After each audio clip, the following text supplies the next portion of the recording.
Welcome. Welcome to One and All. Tonight's show's gonna be a doozy. Stick around to find out why. Here we are tonight for a show, the kind where we're the hosts. Pull up a seat, grab your popcorn, let's get this show on a roll. Music and conversation, that's what we're doing on the stage tonight. We could sing, we will talk, and I promise you're not out of luck. Pull up a chair, come gather around. The show's about to start. Take your places, set your marks, 'cause it's music and conversation.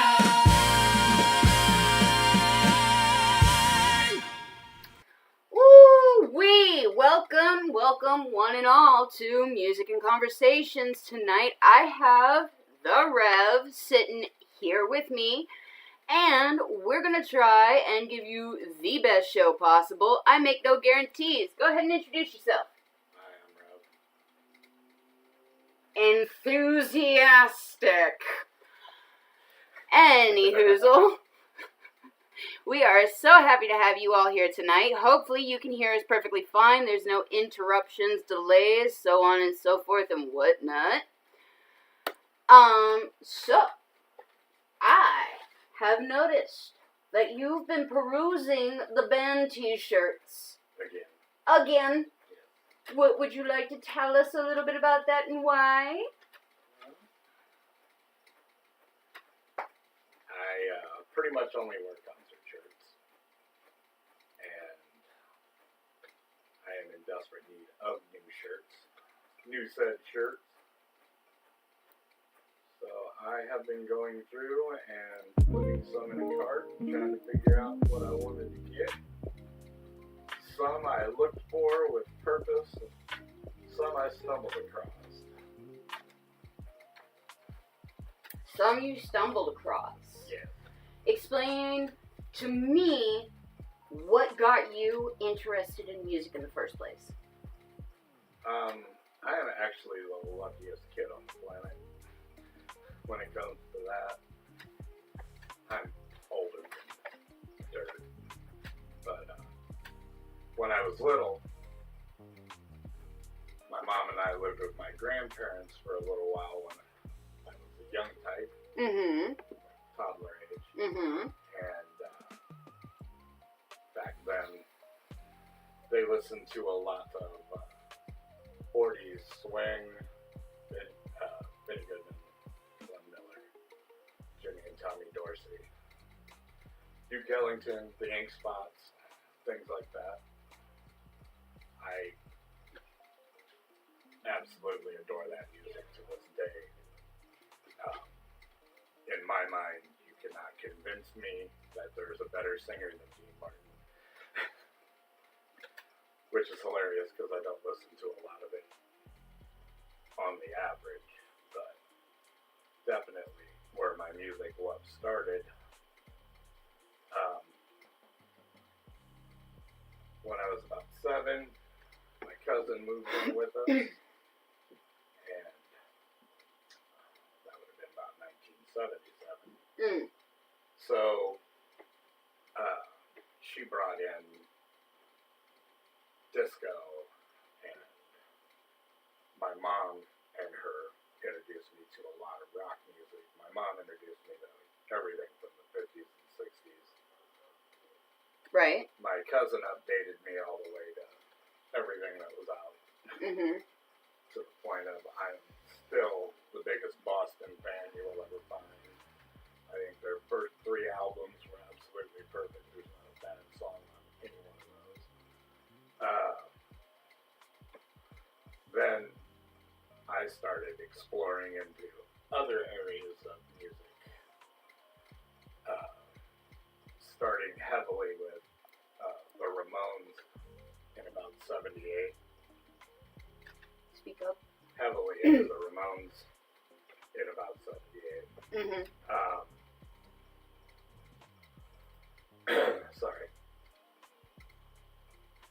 running off the same mic, Kev.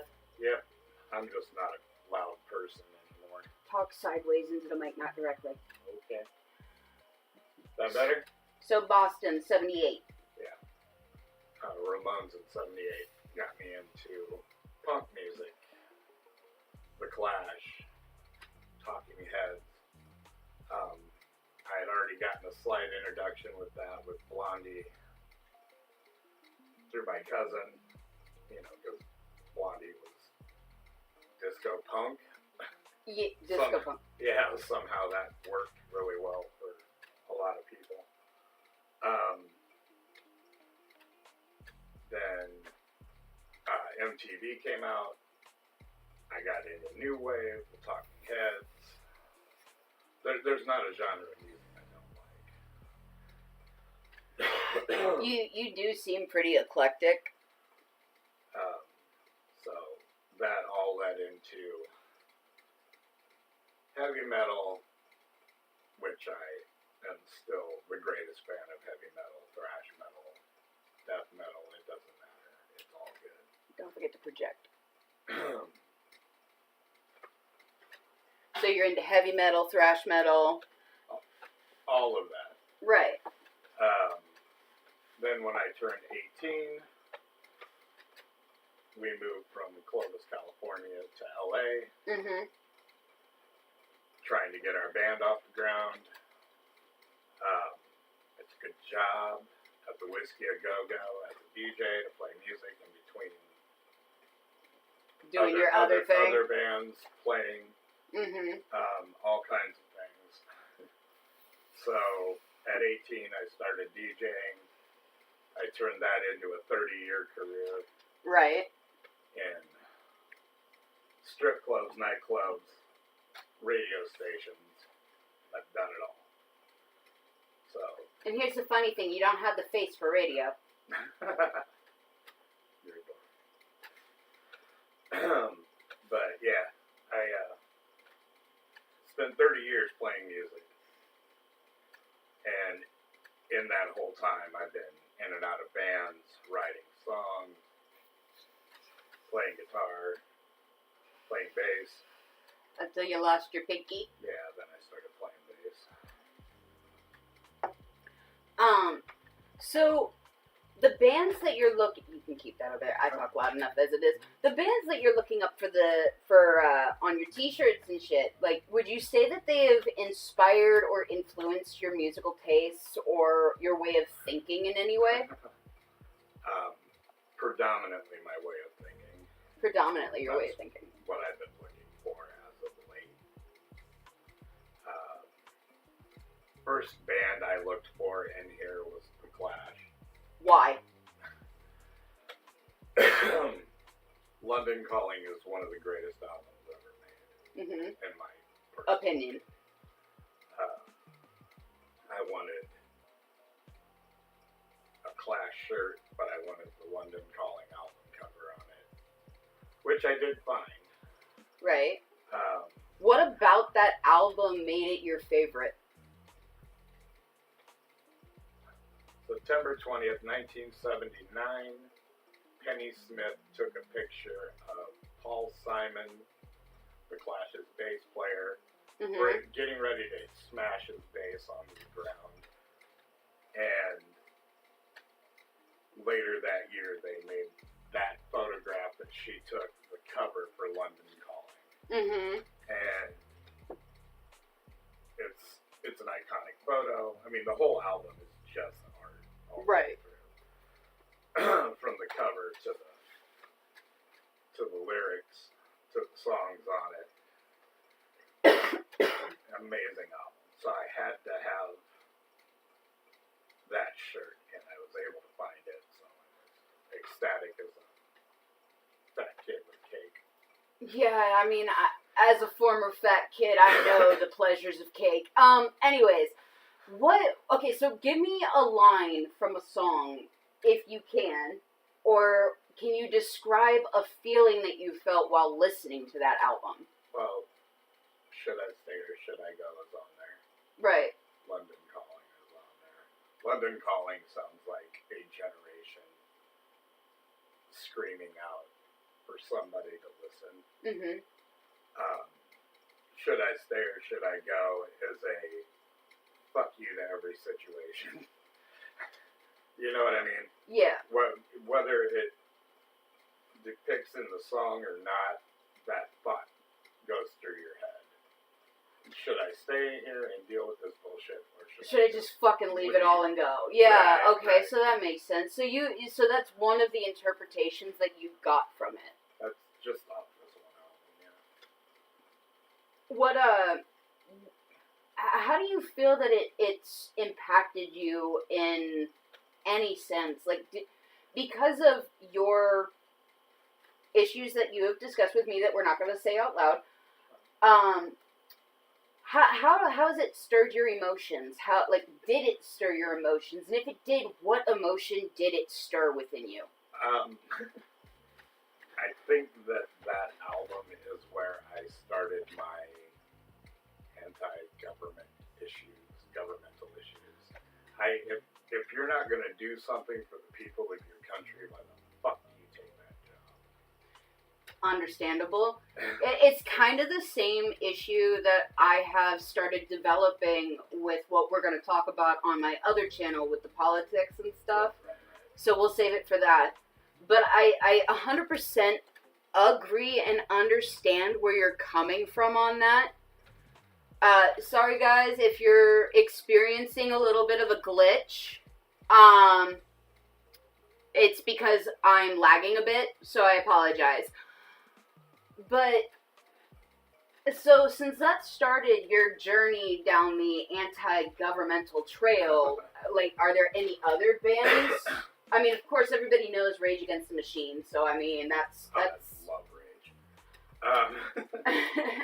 What I really love about Rage is the fact that, like, last year, all these conservatives that have been listening to it finally heard the words and then got mad about it.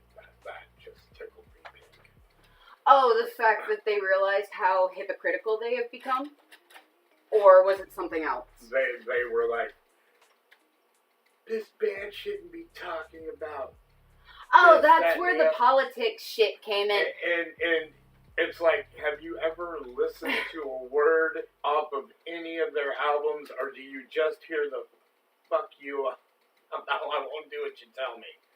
Probably just that, and then they flip their own narrative to make it sort itself. Feel, you know. Yeah, that's the thing that I'm discovering a lot when it comes to music and personalities and peoples that all intertwine into one thing. If it makes you uncomfortable, you're learning to flip a narrative to make yourself comfortable. Right. And I am not that guy. I'm that guy that every time you flip that narrative, I'm going to throw the facts at you. And I honestly believe it's the deep dive I took into punk music as a young child that drove that. Right.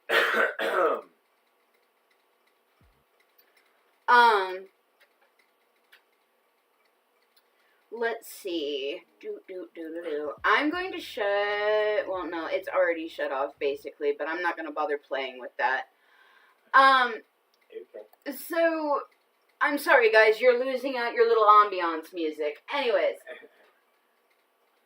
So what other band has helped you down this journey of anti-establishment, anti-government, such forth? Not that I want to get too political on this channel, of course, but music is kind of a part of the whole political spiel, and this one interflows in between my political talking points in this channel. So, right. Delve. Well, I have the Damned, the Plasmatics, the Addicts, the Germs. Describe a little about each band and why. The Violent Femmes, L7. Here's the weird thing about the L7 shirt. Mm-hmm. Last time I did this and bought concert shirts, I bought the Smiths, The Queen is Dead. Mm-hmm. And I got it, and 2 days later, the Queen died. Mm-hmm. This time, I put the L7 shirt in my cart to buy, and 2 days later, Jennifer Finch, the bass player for L7, died. Jesus. I'm killing icons. Oh, murder on the beat. No, I'm sorry. Puts a whole new definition on it. Right, right. Okay, so what about L7? Was it that was anti-establishment, anti-government? Like, delve into that. They were anti-patriarchy and anti-misogynistic behavior to the point that I saw them on Lilith Fair, which was amazing. Multi-genres of female bands in one touring festival. It was one of the greatest things that came out of the 90s. And if you didn't go, you fucking missed. Right. But I was not at this one particular concert, but some guy started yelling shit up on stage at L7, and the girl reached up, grabbed her tampon, and threw it at him. Hey, you know, it makes a point. Take the bloody popsicle. No, I'm sorry. That was gross. Vampire teabag. I'm sorry. My morbid sense of humor is a coping mechanism. Yeah. I get it. But it was one of the most fuck you moments in music history. Right. And thank God I at least got to see a recording of it. Right. Not that I saw anything. Yeah, like anything that. graphic. But see a woman reach under her skirt and then pull out a tampon and just fucking wing it at somebody was definitely a rock star moment. Oh, yeah. Yeah, that's You like know one of those grungy punk rock, oh my god, you rank, raunchy motherfucker. But it makes a point, though. I mean, why are you going to sit there and yell up shit to a bunch of females and not expect some kind of a sick, morbid retaliation? Exactly. And especially that band. Why would you yell something at L7? They, from the jump, have been a middle finger to, you know, males in charge since the moment their first album was fucking cut. Right. And to sit here and think that you're going to be able to pop off with something like that was completely just asinine. Yeah, that's like entitlement on an overload. But the retaliation on that was amazing. It's something that would get you arrested today. Right. You Because that's like a biohazard hate crime sort of thing. Yes. And they were just starting to pass those laws, and she lucked out. Yeah. She really did. So you had mentioned The Germ. Tell me about that. Oh, the Germs? Yeah. The Germs is a band I grew up on in California. They broke up end of 79, beginning of 80, somewhere in there. And their drummer went on to become the singer for the Go-Go's, Belinda Carlisle. And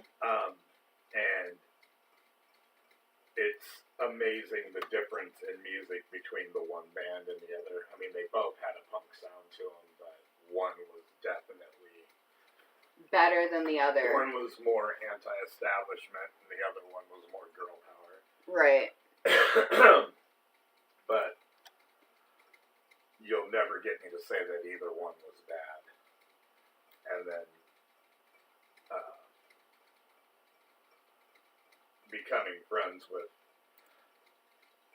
one of the members of the Go-Go's later on when I was living in LA made things even better. Right. You know, Right. made that what I liked before even better. It gave you a stronger sense of wanting to enjoy it more. Right. And what song do you think was the best off of that album? Or do you have an album that was just best out of all of them? When it comes to the Germs, there's no definer on which one was a good album. Not for me. Okay. I can't define it, but I can tell you that we drove around listening to, you know, the Germs every Friday night when we were cruising Blackstone from Herndon Avenue all the way down to where we could turn around. Yeah, and just fucking cruise the night away listening to music. Honestly, I really, really miss those points in time in life where, you know, you had the 24-hour stores where it didn't matter what time of day it was. You could just go driving around, know you could stop somewhere, get something to eat, pick up something, and go home. Right. Go to Walmart at 4 in the morning. Yeah, where there's nobody there. And not have to worry about tripping over 30 people. Yeah. Just fucking look through one thing DVDs or another. or movies or Yeah. music or what have you. Yeah, but I think it's more along the lines of, like, the reason I miss it is that nostalgic feeling of just hopping in a car, listening to music with nobody else on the road where you can feel the freest at. I feel that a lot of joys in life have been nixed due to how much accessibility we have, including music, but I also don't feel that AI using it as a music tool to help your writing style, to help get your voice out there, to inspire yourself and motivate yourself into doing shit. But back onto the realistic music of bands and live shows, what's the difference? Like, can you honestly say that there's not feeling in any form of music? There is an emotion, and I can break this down to one concert. Please do. There's an emotion that you can get off an album that standing with 30,000 people can change. I was a huge Pat Benatar fan when she came out, and she did a song called Hell is for Children, and on the album you're sitting here and you're like in shock and awe that somebody had to put out an album or a song that said this. And then I went and saw her live that same year, and the first 3 notes of that song played, and you could feel the tension in the room increase. Yeah, you were telling me about that concert. You said that it was like so tense that you could cut the air with a butter knife and feel like you're cutting through something. Right. It was hilarious because the whole room felt it. Because we all were staring at the stage, and then all of a sudden the song starts, and everybody just started looking around the room. Do you remember which song it was? Because I can't. Hell is for Children. Hell is for Children. What was the emotional pull on that song for you? I was abused as a child. And you could tell, you know, and she goes down all these different levels of abuse in this song. And you could tell that it resonated with almost everybody in that room. Now, this is 1982, maybe? Something like that. 82? Yeah. And, like I said, everybody in that room. Like, man, if you're Gen X, you were abused as a kid. If you weren't, you were congratulations. Congratulations. You're one of the 5. But it was, everybody in that room, you could tell, just fucking resonated with that one song. And the more it played, and the more emotion she put into it, the harder it was to breathe. I was 12, almost 13, when I saw that. And I looked around the room, and I saw people in their 20s and early 30s crying. I saw teenagers crying, and grown adult men just trying not to cry. I have never seen this at any other show. But I don't expect to ever see it again. not without seeing her live. Right. And I won't go see her again out of the fear that people today, even if they're into her music, wouldn't Appreciate understand the emotion of that night. Yeah. You know, It's understandable. It's kind of one of those you gotta be there experiences. it's it's an experience everybody should have.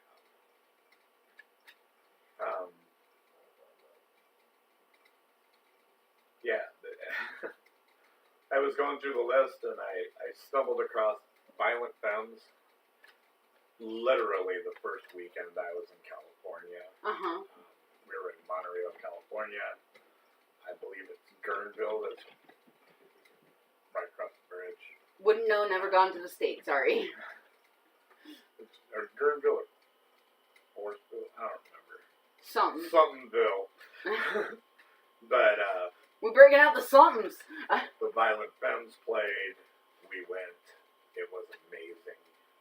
And I stumbled across the Violent Femmes shirt. Tell me a little bit about the show and what attracted you to them. The show was amazing. I had never heard the Violent Femmes before that night. Really? This happened to me 2 weeks in a row at the exact same place with two different bands of two entirely different genres of music. Really? And both of them blew my mind. Tell me about it. What was it that blew your mind? The Violent Femmes is not the type of music I would normally go out and search for. It's new wave. It's ska without horns. You know what I mean? It's so in its own genre that you know. You wouldn't want to purposely go out and look for it because you never know what you're going to get. I wouldn't have gone out and looked for it then. Now it's like I would love to find 9 more bands to put in that category. You know, the Talking Heads, Devo, Psychedelic Furs. None of them play music that sounds the same. Right. But they all kind of give you that feeling of the same. They creep into this category of music that, you know, everybody knows Blister in the song. Right. Let me go on like a blister in the sun. Yeah, okay. Everybody knows that song. There's a million other songs out there that everybody knows by this band. You know what I mean? So, it's amazing. I was just watching videos yesterday, as a matter of fact, and there was a dad and his daughter in the car, and this girl couldn't have been 6 years old max. And they were singing Gone Daddy Gone by Violent Femmes, and I was just like, you are raising your child correctly. Yes. Yes. Because these are songs I used to play for my kids when they were little. But yeah, saw the Violent Femmes, got a whole new outlook on music. It was the first time I had gone to a show where I didn't feel like I had to perform to be there. You know what I mean? I don't know if that makes any sense. Yeah, you know, you don't have to feel like you're on an act and that you're trying to showboat and just be a part of the shit and whatnot. Yeah, you were able to feel comfortable. I never felt so relaxed in a room full of people like that. Right. And it was the music that did it. It was so fucking cool. Eddie wanted to throw in a couple of words, and he said, believe it or not, I was actually into punk music before anything else. That's why I and Mark and Bob, Mother's Boff, are of the group Devo. We're all from the same hood and city, Akron, Ohio. Devo from Akron.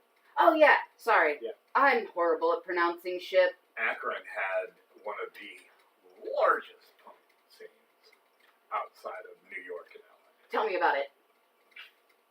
What's not to tell you? Well, when Devo came on the scene, they had a motto of "We are here to destroy rock and roll."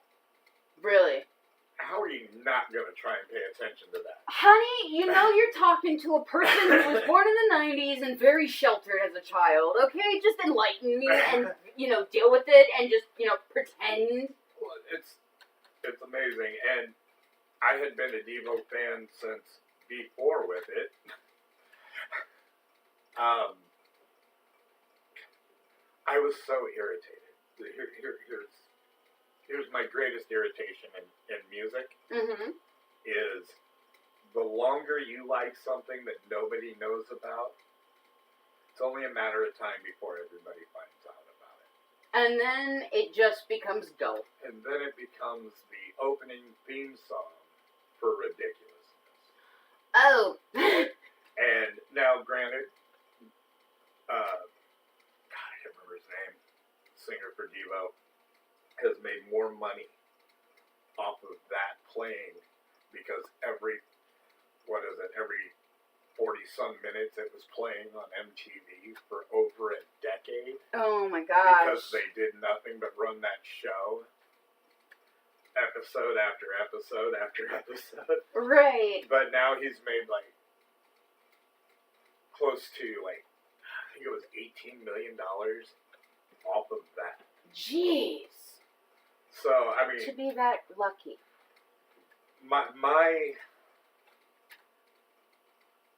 personal loss in that was his gain, and as long as he gained, I'm cool with it. Eddie is agreeing with you. He says that you are absolutely right about that. That was my favorite Devo song. And oh my God, well, if you lived in Akron, then Bad Brains is from Washington, D.C., the greatest punk band of all times. Which one was it again? Bad Brains. Bad Brains? Yeah, they're from Washington, D.C. They are Explain. amazing, and they toured all over the Eastern Coast when they were nobodies. They played at CBGB's. CBGB's? CBGB's. CBGB's. He's talking about Gerald Casale, the lead vocalist. Yes. He said yes. The Bad Brains, I love them. Every time I go through vinyl records, it's one of the first 3 bands I look for. And I know what's there. But, yeah, amazing band. Okay, so back to the vinyl bounce. Right. The following week, I had never heard of DRI. DRI, okay. Dirty Rotten Imbeciles. Okay. It's a thrash metal band from California. Right.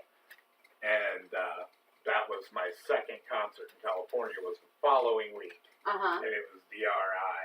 And all of a sudden, I felt twice as at home because I got to be what I was used to being at a concert. Moshing on the floor, hair flying everywhere. Don't march to Incubus. No, I'm sorry. Oh my God. You're just going to force me to tell that yes, story. you now have to tell that story. Please tell the audience the story of not moshing to Incubus. I had a quarter sleeve put on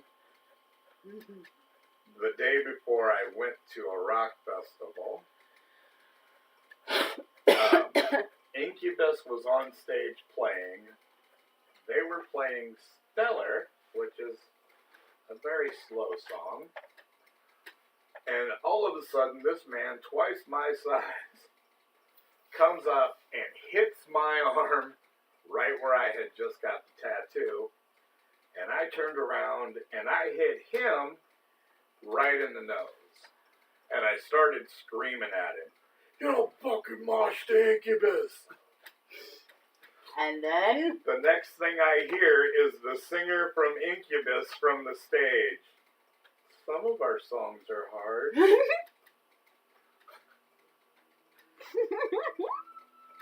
And I'm just sitting here going, I swear to God, they should only have 2 more songs. I am not turning around. You cannot make me look at that stage. I'm not looking. I didn't do it. I see nothing. I hear nothing.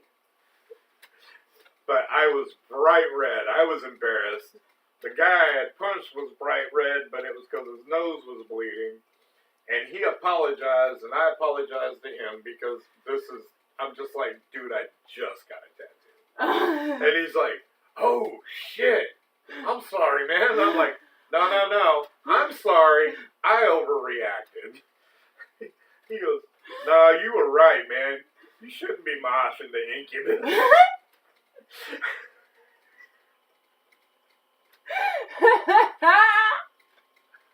The next album came out, and it had Megalomaniac on it, and it is one of the hardest, best songs that Incubus ever did. Mm-hmm. I absolutely love that song. And all I could think was, were they in the studio talking about, no, man, we got to prove we've got a hard edge? It kind of makes you wonder when that shit happens. Okay, so back to the band that we were talking about. I'm sorry for the sidetrack. Yes. DRI is a band that I have now seen 6 times in my lifetime. Tell me about it. They are another of those great big thrash bands out of California in the late 80s, mid 80s. It's hilarious because they went by DRI, not by Dirty Rotten Imbeciles. Mm-hmm. And at that point in time in music, punk bands always broke down 2 initials. Uh-huh. There was a billion of them. DOA. And he's laughing at your story. DOA. MC5. Mm-hmm. They were all over the country breaking their band names down to initials. Right. And here I had joined a punk band, and we went by MSI, which stood for more stupid initials. Eddie says my favorite song by Incubus was Drive. Oh, great song. Great song. And that was the song that played right after I had yelled, "You don't march to Incubus." Yes. I love that song. And those guys are amazing live. And when I finally did get the balls to turn around, I made eye contact with him, and he smiled and pointed at me, and I'm just like, I am so sorry. I felt like an ass. Right. He won. He won the moment. Oh, he won the moment. But I won the song. Yes. Yes. Because I got Megalomaniac on the next album. Fuck yeah! Okay, so DRI. Yeah. Yeah, DRI. They were my introduction to thrash music. I heard them before I heard Metallica. I heard them before I heard Exodus. Okay, I am going to ask you this because I have to bring it up. You mentioned thrash. Recant the story in Germany. Oh my God. Alright, when I was in the military, there was a bar in Frankfurt, and it was a 5-story bar. Each story, the music got heavier, the music got louder. By the time you got to the 5th bar, you were straight in all-out death metal, and I was like, oh wow, the band sounded great. Great. Great. That kind of stuff that you're just like, nah, I don't give a fuck if I can't understand the words. I'm headbanging and jumping. That's the first floor. It was like Motley Crue, Guns N' Roses. The second floor, it People was you know first name. No. some of them. Yeah. Second floor was, it got a little harder. Yeah. It was like, Oh, let me throw in my answers. 9 Inch Nails. What? Nickelback. No. No, and I should make you tell that story. You should, and I will. No, like Grim Reaper and See You in Hell, my friend. Okay. And Iron Maiden. And then you kept going up, and it just kept getting darker and deeper and scarier. And more fucking horrific and gory with words and shit. It was amazing. So here I am. I finally go up to the bar, and I ask the man for vodka, because I don't drink beer. And he hands me this mug of beer that is, if we were to hand them out here in the States, it would have been 3 mugs of beer in one. So kind of like those boots? Dude, this thing was huge. Like, that's where the handle was. Oh, wow. Like, y'all may not be able to see it, but he's holding his hand about 5 to 6 inches from the flat surface of his desk. More like 9 to 10. Okay, there you go. I'm not good with estimates, alright? She's been lied to her whole life. I have. It's tragic. But, fight breaks out. Band's still playing. I'm just watching the band before I realize the entire room is in this fight. And here I am, my one night off from the military. And I'm like, I am not going to go through this. I'm going to leave. So I slammed my beer quicker than anything. Threw money on the counter for it. Turn around, and this man is raging. Yeah, and he's flying right at me, and I pick up a bar stool and I smack him with it, and I grab the mug with the other hand, and I'm waiting, and him and 2 of his friends are coming straight at me, and I'm like, you don't want to fucking do this, you don't want to do this. And I'm backing up to the stairs, and next thing you know, I get grabbed by a bouncer and thrown down the stairs. Oh, God. And I land on my head, and it knocks me clean the hell out. And I don't know if you've ever seen the Friends where they're talking about their friend who's always got the story that always starts out with, so I woke up in a dumpster. So I woke up in a dumpster. They thought you were dead. They just threw me in the damn dumpster, dude. I got out. I touched the back of my head. Hair was bloody matted. I walked 5 blocks to the emergency room, and I keep touching the back of my head like it's going to change or something. And I went to say something to the lady behind the counter and passed out. Next thing I know, I wake up a day and a half later. And your sergeant was over you? No? I'm like, I need to make a phone call, and I have forgotten how to speak German. I'm like, I need to make a phone call. I got to call my base. And the next thing I hear is my colonel in the next bed over. I've already called us in. And I flip the curtain back, and he's laying in bed too. He had gone to the same place to meet up with me, and when he got to the top, somebody threw a Marine at him. He ended up with a broken arm because he was the guy I hit on the way down the stairs. Ooh. And I ended up unconscious, and he didn't know what had happened to me. He didn't realize it was me until you told him what happened. Yeah, he goes, okay, well, I was just about to there when a guy in t-shirt and jeans come flying at me. That must have been you. Yeah. And I was like, oh my God, because he was supposed to be at base covering for me, so I could have 3 days off. But he didn't have to work that night, so he thought he'd come out and have a drink with me, and he knew where I was going. Right. So, yeah, that's where that ended up. Eddie has a question. He wanted to know if you have ever heard of the band Pussifer. Pussifer? Yes. It's Maynard Krebs from Tool's 3rd band. Pussifer is on my list of Band jerks. great bands. Great Actually, bands. I got a Perfect Circle, his second other band. Ah. Tool is his main band. A Perfect Circle and Pussifer are all the same singer. Wow. And I love Maynard's voice, and nobody writes better lyrics. Really? Yeah, you're not going to convince me. I'm not gonna try.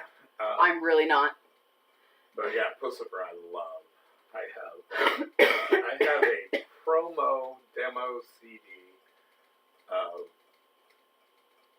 Pussifer and Primer 45 Mm-hmm. that I got my last day at the radio station. Really? Yeah. Nice. So I suppose I'm now forced to tell the Nickelback story? Yes. Alright.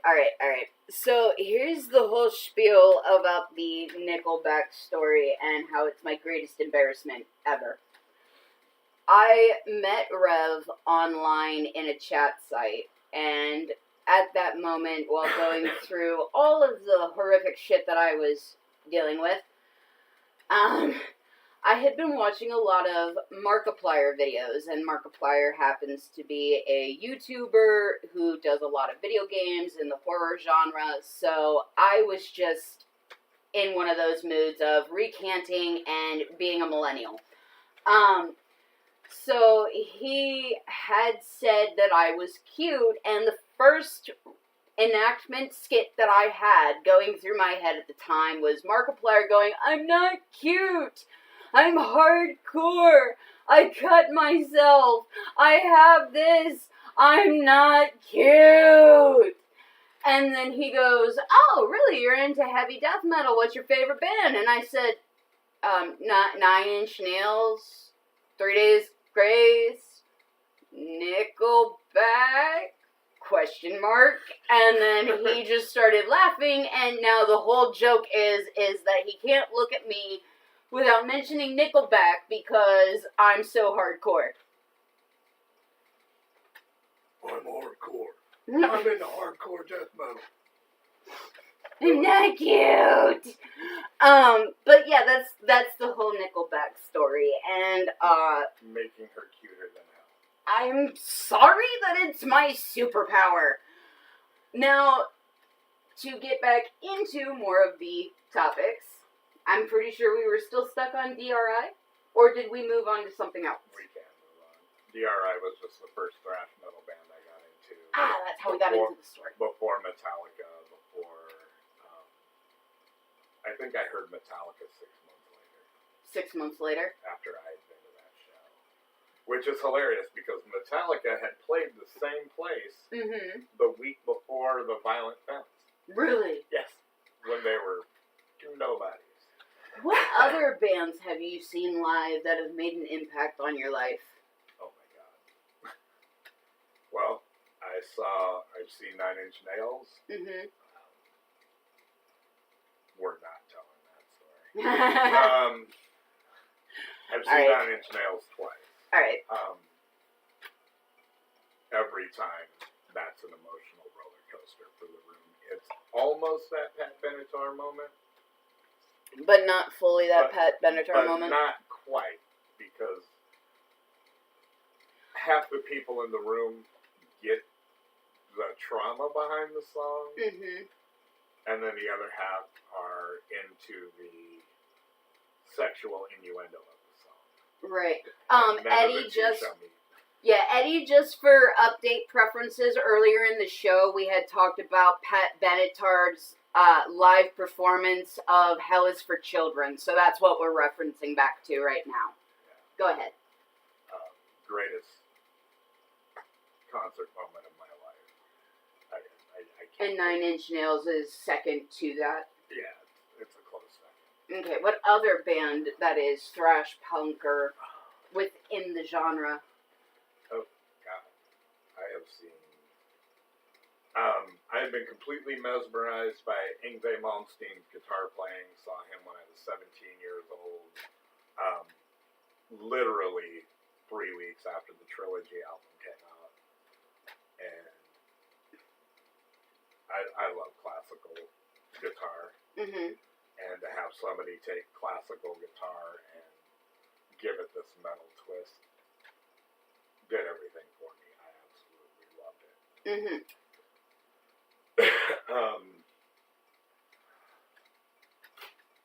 God, Ozzy. I've seen Ozzy 4 different times. Every time is a different experience. God, I wish I could quit coughing. Each time it's a different experience. Absolutely amazing, man. I have seen Black Sabbath with Dio, but not with Ozzy. Mm-hmm. I would have loved to have seen that. Closest I got was watching his last show online. Really? As it was going on, yeah. Yeah. So I'm still happy I got to see that. Metallica. First time I saw them, they opened for Ozzy, Mm-hmm. and that was amazing. First time I saw Motley Crue, they opened for Ozzy. That was amazing. Right. Just, well, Matt, his whole show, it's not just him.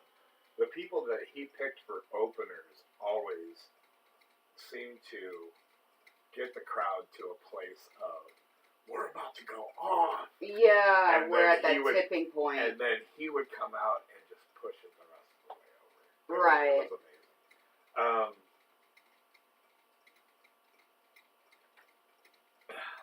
Sorry. You're cool. I blank out in the middle of conversations all the time. You know, it happens to me too every once in a while. But so. Halloween's another band that when I was huge into them when I was a kid, and they went in some weird direction when I got older. But the last couple of albums, they've been trying to get back to where they were, and I'm starting to like it again. But What? Keeper of the Seven Keys was amazing. Walls of Jericho was amazing. And I found that shirt, which is also in my deal. Judas Priest. Mm-hmm. I have seen them. I saw them in '86. Mm-hmm. I saw them in '92, and I saw them in 2014. And not once was I disappointed. I don't doubt that. Now, I do have a question though. You said that it was the last band that you mentioned, Pumpkin Heads. Halloween. Yeah, Halloween. Okay, so you mentioned that band, and you said that when you were younger, they started pulling away from what you liked, and then why do you think bands do that? In the '90s, a lot of bands panicked Why? and went off in odd directions. Why? Because everybody was tired of excess. Explain. When this country has too much and they start taking it away, like now. Yeah, like how we were talking about earlier. It used to be that they would try and convince you through movies, television, and music that everything was better than it was. Right.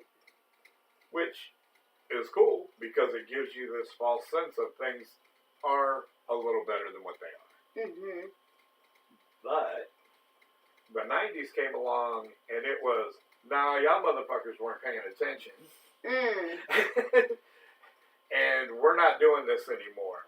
And punk came back and they called it grunge. Ew. Now explain why they were calling it grunge when it came back. Like, what made it the grunge aspect? A lot of it was, we had just spent a decade with people who, with grown-ass men putting on makeup and picking out their outfits for 2.5 hours before they went out on stage. Mm-hmm. To kids that rolled out of bed in the morning and grabbed the first flannel that they could find, and threw it on over whatever they fell asleep in, and that was their attire for the day. So that's where the grunge name came from, but all grunge really was punk music mixed with metal. Okay. And it was more punk than metal. What grunge bands do you think should have been bigger than what they were?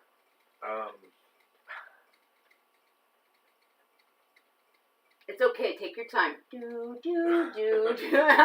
No, I'm thinking. To be honest, I think the biggest grunge bands were probably the ones that did go. Soundgarden was amazing. Mm-hmm.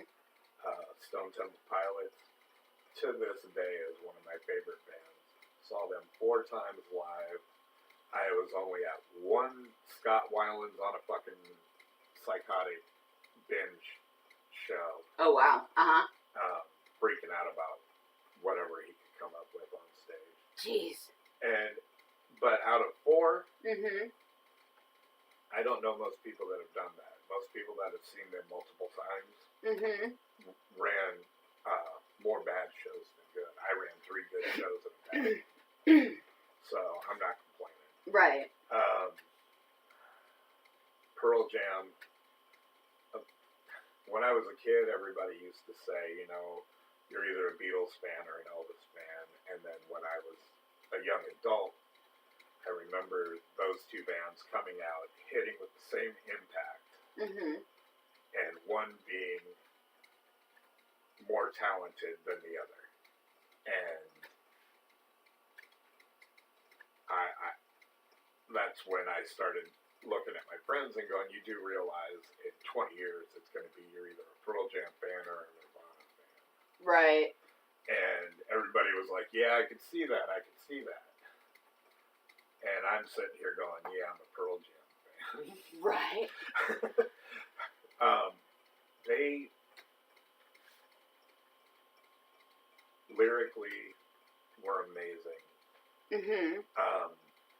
Eddie Vedder has one of the greatest voices of that era. Mm-hmm. I know Chris Cornell gets all the clout for a voice, but I think Eddie Vedder sings better. Mm-hmm. Although I do believe Chris Cornell and Eddie Vedder together in Temple of the Dog was the greatest thing ever put on vinyl. Right. I have to ask, what was it about the lyrics that he wrote that made him the greatest writer? The emotion. The emotion? The emotion. He, in the song Black, this is a great example for him. In the song Black, he's telling this entire story about how, you know, him and this girl got together, everything they've gone through, and how, you know, Mm-hmm. everything was great. And then in the last, 30 seconds of the song, you realize she has dumped him. Mm-hmm. She has already moved on. And they've only been broken up for an hour. Damn. You know what I mean? Wow. And that's the emotion that's conveyed in it. And then you've got Porch, which is my favorite Pearl Jam song, which starts off with a guy literally going off on an answering machine. Uh-huh. Raging about what happened. Raging about something he had no say in. Oh my gosh. Okay, yeah. Because Porch is a total pro-choice song. Uh-huh. And nobody knew that until the MTV Unplugged with Pearl Jam. Right. And Eddie Vedder was writing pro-choice down his arm, and all of a sudden, Porch made sense. Okay, I have to pause really quick. Eddie did write in here saying that grunge represented social alienation, self-doubt, abuse, neglect, betrayal, social and emotional isolation, addiction, psychological trauma, and the desire for freedom. It started in Seattle, Washington. And then he also commented saying that he loved Eddie Vedder. He's 100% right. And, you know, and all of that makes up a great punk band. You know what I mean? Well, then I know where my destination leads me. After I'm done with my Earth album, I shall become a punk goddess. Sorry. I'll shut up. Go ahead. Speaking of punk goddesses, I got a Susie and the Banshees t-shirt in here too. Hey, tell me about that. Oh, I'll tell you about that. This is going to be a quick tell. I love this shirt. Uh-huh. It's a picture of them from their first playing at CBGB's. Really? I was hoping to find one with Robert Smith in the band. Why? Because The Cure is amazing and there's no greater band out there that you can get convinced otherwise. They started a goth genre. Really? Between them, Bauhaus, Depeche Mode a few years later, they started the whole, children wearing black and too much makeup. Oh, the Death Kids. Yeah, we used to call them the Death Kids in high school, and now they're just goth kids. Ah. Hey, that's what South Park made a joke about. Yes. Get the reference now. Thank you. I would have loved to have had a shirt with Susie and Robert Smith on it from that era. Why? Because they needed a guitar player in the band, and they were friends, and they were in a band together before they broke off into two separate bands. And she's like, I need a guitar player, we're going out on the road, blah, blah, blah, and he ended up stuck in this band for 3 to 4 years, and the whole time, he was still starting The Cure, and everybody in that band is getting madder and madder, but as people drop out of her band, they're trading in. It's like a swap out. With Cure members, and, so-and-so got sick. Call in such and such. Gotcha. So I would love a shirt that totally represents that. Tell me about The Cure. The Cure? Yes, tell me about The Cure. What you love about it. What inspires you from it. What impact did it give you? What I love about The Cure is they don't just do one type of music. Explain. Oh my God. My favorite album is Kiss Me, Kiss Me, Kiss Me, which they explore ska music in that with Why Can't I Be You, which is a great song, and it sounds completely upbeat until you listen to the lyrics. And then, it's depressing as fuck. Then it's a Cure song. It's a Cure song. But, it's just like, everything they do has this hint of, nah, man, I get it. Not everything is going to be good. Right. Sometimes shit's just bad. And I am one of those people that the more depressing the song is, the happier you feel. The better I feel. Because I'm like, oh, man, that sucks for him. Thank God it's not happening to me. Yeah. Right. Yeah, I can understand that. See, like, I don't know if it's got something to do with just the way that our brains are wired. But for me, I'm kind of the same way. I have to listen to extremely depressing, sad music that makes me bawl my eyes out before I can even feel a hint better. I totally get that. And like, one of the songs that I used to listen to, just to bring up a band that I think would be in reference to this, Tattoo. Oh, I love Tattoo. Tattoo and All the Things You Said. I wish more people knew more than just that song. Well, yeah, there was All the Things You Said, and then there was also, I can't remember them off the bat because it's been so long. Right.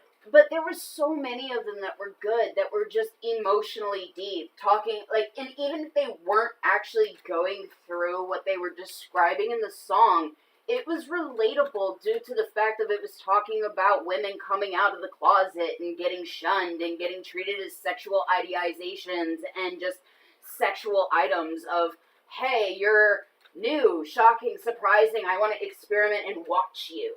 Right. And it expressed the creep factor of what it's like trying to come out the closet for people. Yeah. And the fact that the people that you have to come out to then become the creeps. Yes! Yeah. Yes! And in all truthful honesty, I feel that more music should be like that. I feel that, yeah, if you want to make something upbeat, but you're trying to express something, you have to find a balance between it. And honestly, I feel like a lot of music today, as a current, don't have that balance anymore. Speaking of which, what bands have you ever heard in your life through the thrash part that didn't have that balance that you thought should be there? Thrash metal band that didn't have balance? Well, thrash metal, any kind of like any music at all that a band struck you as they didn't have the balance required. Okay. I've already said I love Maynard. Mm-hmm. Tool is, without a doubt, in my top 10 bands. Right. Tool should not work. Tool is 4 guys playing 4 separate songs at the same fucking time, and somehow it works out. Mm-hmm. And that's the only way I can explain it. There is no balance. They argue over, no, you're supposed to come in on 1. Fuck you, I'm coming in on 2. No, I'm sorry. No. That's not 1. Yeah. Huh? Yeah, okay, I get it now. You know what I mean? 1 is over here. And that was Maynard's own description of that. Uh-huh. How, he goes, I can't figure out how it works. It just does. He goes, every now and then I write lyrics and then I hate myself for the lyrics I wrote. Honestly, that's a vibe because I can understand that. There have been a few songs that I have sat there and gone, I can't believe I fucking wrote this. You know, especially with the kitty kitty, who's so pretty one that I have in our fucking Knox shit for the D&D that we were trying to... That was hilarious. Yeah. I loved it. God. You know, but there's other bands out there that, I mean, System of a Down. Got them in the cart. System of a Down. Another band where there's just times when you're sitting here and you're like, this does not go together at all. Sugar. Oh my God, I hate that song. Really? I'm probably the only person on the planet that hates it. Mm-hmm. But Sugar is my least favorite System of a Down song. Yeah, you're gonna... And a lot of it has to do with this doesn't work well with this in my head. But then again, I'm not an Alice in Chains fan, and I am in the middle of an argument with 300 people on Facebook because they asked, somebody had asked the question of who do you think, you know, is the most overrated 90s band? Mm-hmm. And I wrote Alice in Chains, which, don't get me wrong, I love Jerry Cantrell's guitar playing. Mm-hmm. I loved Lane Staley's voice. I loved them together. Mm-hmm.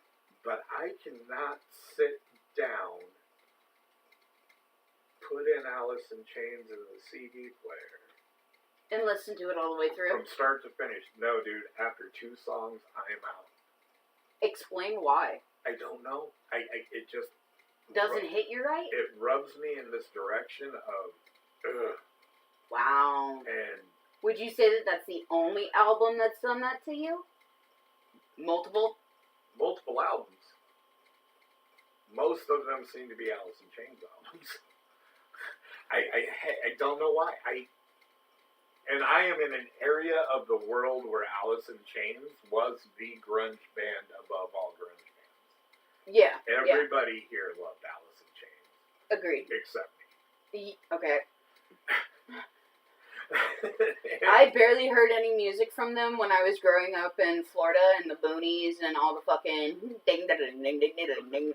Right. So, I've never heard Alice in Chains, but I've also been very lacking with my exposure on music in some forms.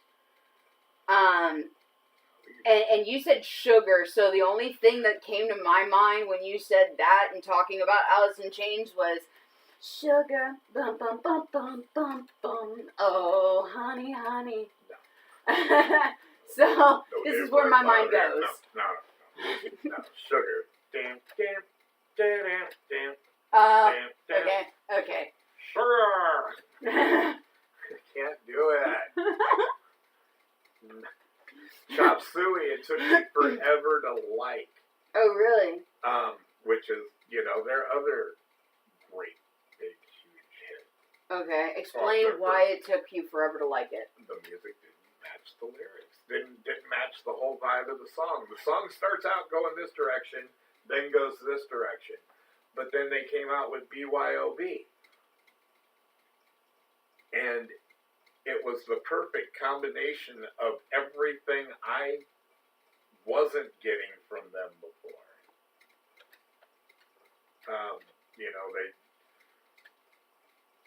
Why do they always start poor? Why do they always send the poor? Yeah. And then they have the rich people having their little party while everybody else is off to war. Right. And at that point, it was like, okay, now you're doing it with a purpose. Right. You're doing it with a reason. I can get behind this. Then I realized that chop suey was the same thing in one person's head. Really? Which cleared up the entire song for me. And Sugar, I just don't think I'll ever like that song. Right. Oh, Troll Slayer was sitting here. Kev was telling me. He said that Pearl Jam group was named after Eddie's mother's jam. He said it's a true story. They interviewed Vedder, and he said, my mom made the best jam. It tasted of pearls. Then he came up with the name Pearl Jam. I saw Pearl Jam at the first Lollapalooza. Really? And the concert shirt I bought said Aunt's Pearl Jam. Aunt Pearl's Jam. And had a bottle, a jar of jam on it. Oh my gosh. It was hilarious. Yeah. But yeah, that's a 100%. From what I have heard, I've heard the same story. Same story? Yeah. Oh my goodness. That's funny as hell, dude. I thought it was his aunt, but it might have been his mom. I don't know. It could have been his mom. That's what I'm saying. Kev may have better information on this shit than we do. That's what I'm saying. He's kind of like that, I'm a spy. For the amount of musicians I have met in my lifetime, just based off where I've lived and shows I've been to and things like that, I've lucked out a lot over the years. You have, coming from the person who's never been to a concert in her life. Go. Eventually, it'll be my concert. I will be the one on center stage, and you all will pay to see me. There you go. And I'll record it so you can see it. Woohoo! That way I can feel like I was there when I wasn't there. I was, but I wasn't in the crowd. Right. The view is way better on the stage. I bet. You have experience with that. Why would you say... Tell me why you say that, actually. Why do you say that the view is better from the stage? It is. You don't see all the people. Okay. I have stage fright galore. I would spend the first 5 minutes on stage looking anywhere but towards the crowd. Right. And once I got comfortable enough, then I would turn around. But I never just walked out and faced the crowd and started. I personally can't do that. But what's hilarious is it takes me 5-6 minutes just to sit there and go, why are you freaking out, dude? It doesn't matter if there's 300 people here or 300,000. You're not going to be able to see past row 6 anyway. Oh my goodness. You know what I mean? I wish I did, but I can vicariously understand. I mean, I literally have to talk myself into that. Yeah, it's one of those you have to hype yourself out of being scared situations. Yeah, and, it's better than, how I used to handle it with alcohol before show, Yeah, liquid courage is always a thing that helps. Back then, I was able to go straight out and face the crowd and not care, but Causes alcoholism, too. it does. Aw, Eddie. What's I up? mean, there's links that you could sit here and tip to if that's how you feel. I'm joking, I'm fucking joking. Please take it as a joke. He said that he would pay to see us. You're technically seeing us now. No, I'm joking. But yeah, on stage is definitely better. I don't like large crowds of people for a man who's been to as many concerts as I've been to. Yeah. And the fact that I will go and I will stand at the barricade every time, and I get there early enough To be able to get to the able to barricade. get to the barricade. Mm-hmm. God, I've seen almost every band I ever wanted to see, Right. with the exception of Boston. Mm-hmm. Led Zeppelin quit touring before I was 6. So you never had a chance to see that, too? My first concert was 1979. Ted Nugent opened for Kiss. Mm-hmm. Two bands I don't care if I ever see again. Right. Explain it's- why. Well, that's pretty much political at this point. Oh, okay, then. But here's the funny thing. Mm-hmm. The one band I have seen the most Mm-hmm. is Kiss. I have seen them since 1979 until 2003, I think was the last time I saw them. 2004. Yeah, we're gonna be delving into something here really quick because you said that and then I was like, fuck it, we're gonna just bring it up now. This is one of those situations where I am understanding of the separate the music from the musician. Separate the artist from the art. Yes. I have a hard time doing that, Yes. depending on who people is. Right. Who people are. Who Who people are. what people But- is where, when, and why. Right, here's the thing. So I've seen Kiss 13 times in my lifetime. It was the first band I ever got into. Right. And, when you're 6 years old in the 70s, It was a big thing, wasn't it? They were so far different that they made David Bowie look normal at that time. Wow. And David Bowie was somebody else I was into. at that Yes. time, who I've only seen once. And I would have loved to have seen. I've only been in a town he was playing at one time. Mm-hmm.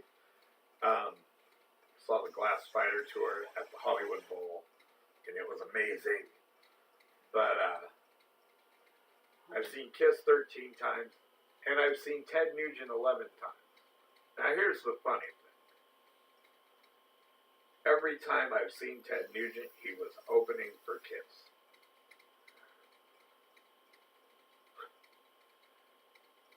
He acts like he's one of the biggest names in music today. Uh-huh.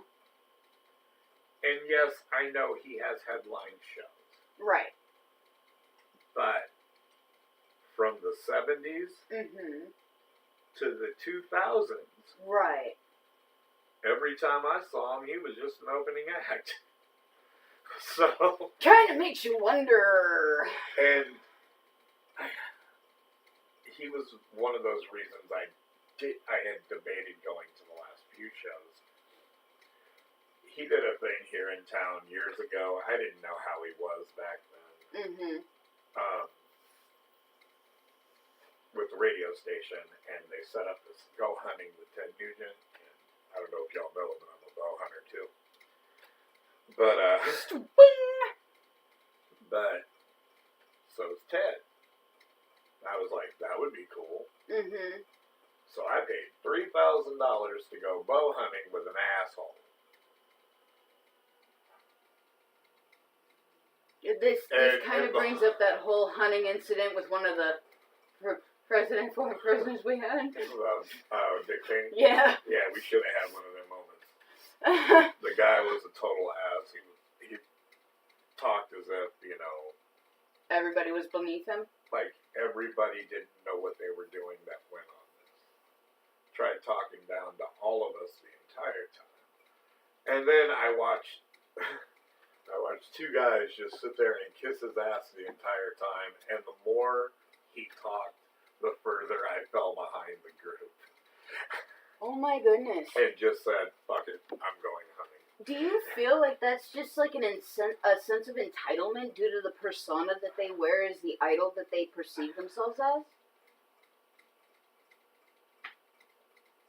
Wouldn't be able to answer? I wouldn't. Oh, I take that back. 10 times I saw him with Kiss.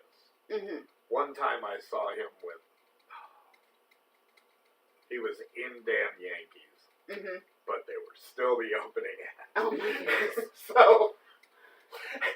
So, yes, 11 times I've seen him.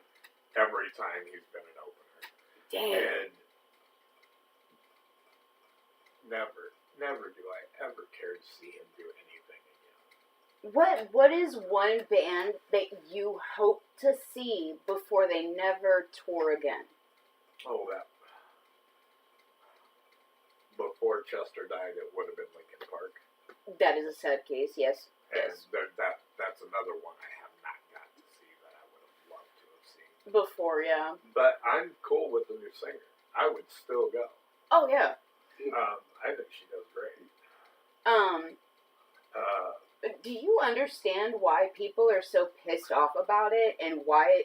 Okay, so I guess the question that I'm trying to ask is, why is it... This falls under your separate the art from the artist. Okay, go ahead. Because a lot of the problem people have with her is she's a Scientologist. I don't care what your religion is. In this country, if you want to worship flying purple people eaters, you go right ahead. One eye, one horn, flying purple. I'm not going to sit here and tell you you can't because you have a constitutional right to that. Right. I will still buy Linkin Park music. Oh, yeah. Yeah. Don't care. That's not a never for me. This is a positive separate the art from the artist situation, right? That's a negative. Why would you do that? No. Sorry. Backtrack. Let me clarify. When we were talking about Linkin Park and separating the female artist from her religion to support the music, this is a positive, hey, we should separate. We shouldn't separate them. We shouldn't separate them. No, because we live in a country with freedom of religion. Like I said, she believes aliens are going to come get her one day. That's between her and her alien god. Okay. That has nothing to do with me. Would I buy R. Kelly's greatest hits at this point? No. No. Absolutely not. Aaliyah was a goddamn treasure, and he never should have did that. Right.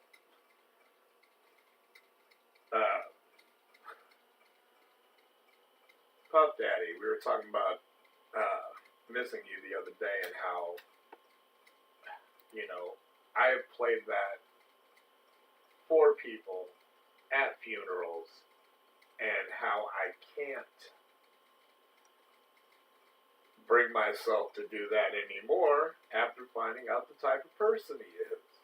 But for some reason, when you start drugging people and you start raping people and you start being a pedophile in any way, shape, or form, I don't care if she's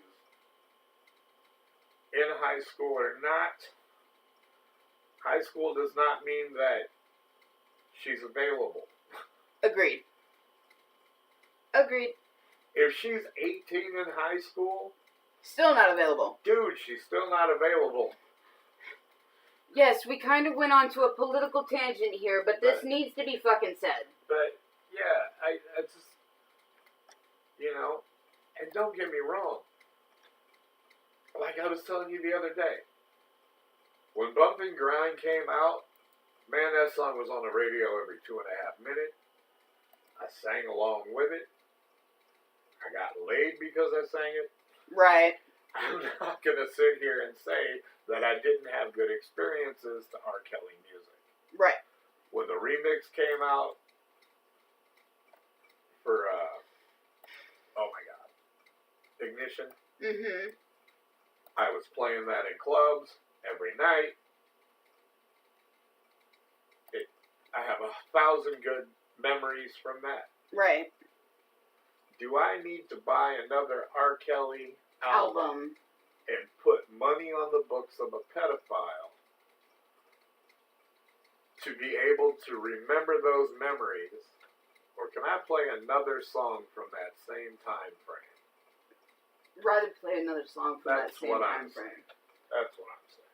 Yeah. Again, sorry for the political point on this, but again, it's representative to music and everything else. And to be frank, I am fighting for the how does it benefit the children and the poor, which is what's going to happen on my fucking political channel. So you might as well start dealing with it now.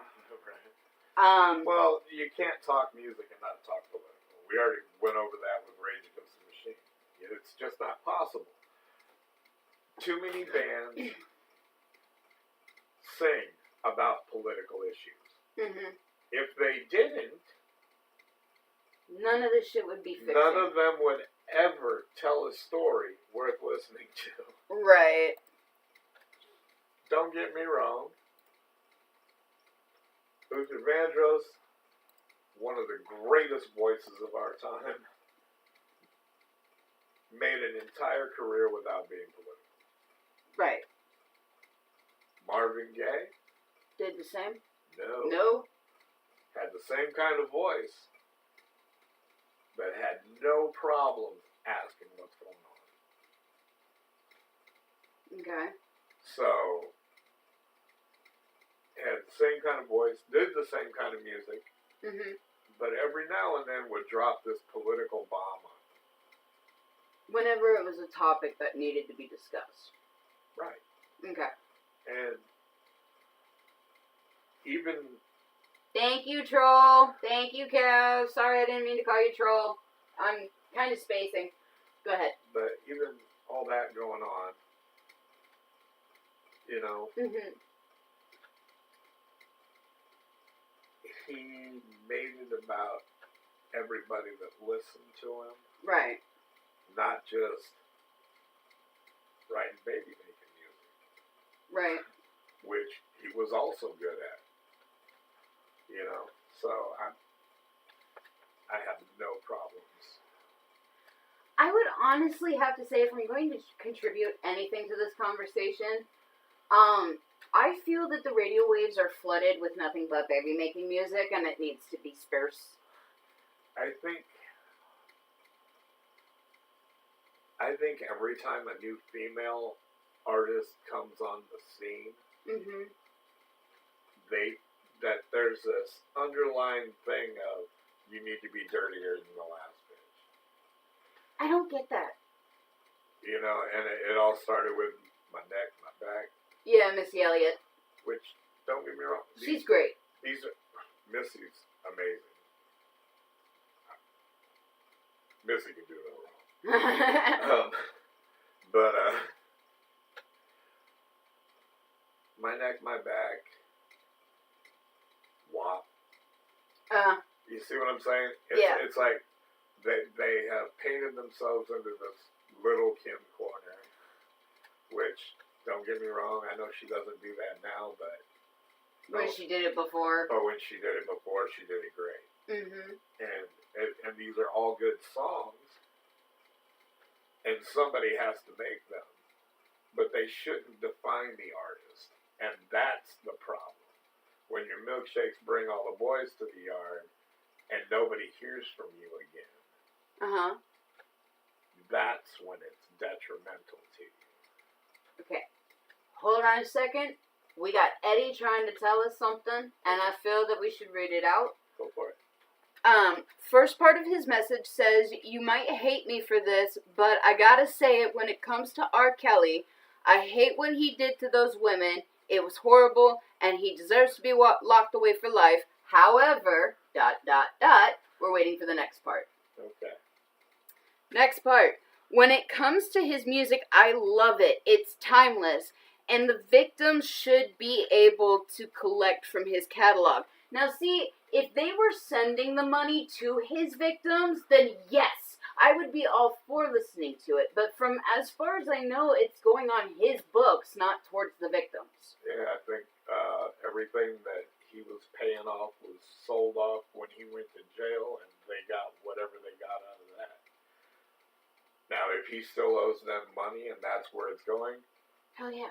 yeah, I would feel better about buying it. But it's the uncertainty of not knowing if it's going towards them that is making you hesitant to wanting to listen to it. Right. And, Okay. And like I said, I didn't get rid of. Yeah, you still have it. I still have R. Kelly music. I still have Trapped, and I think worse of him than I do R. Kelly. See, Eddie, we don't hate you. We still love you, fam.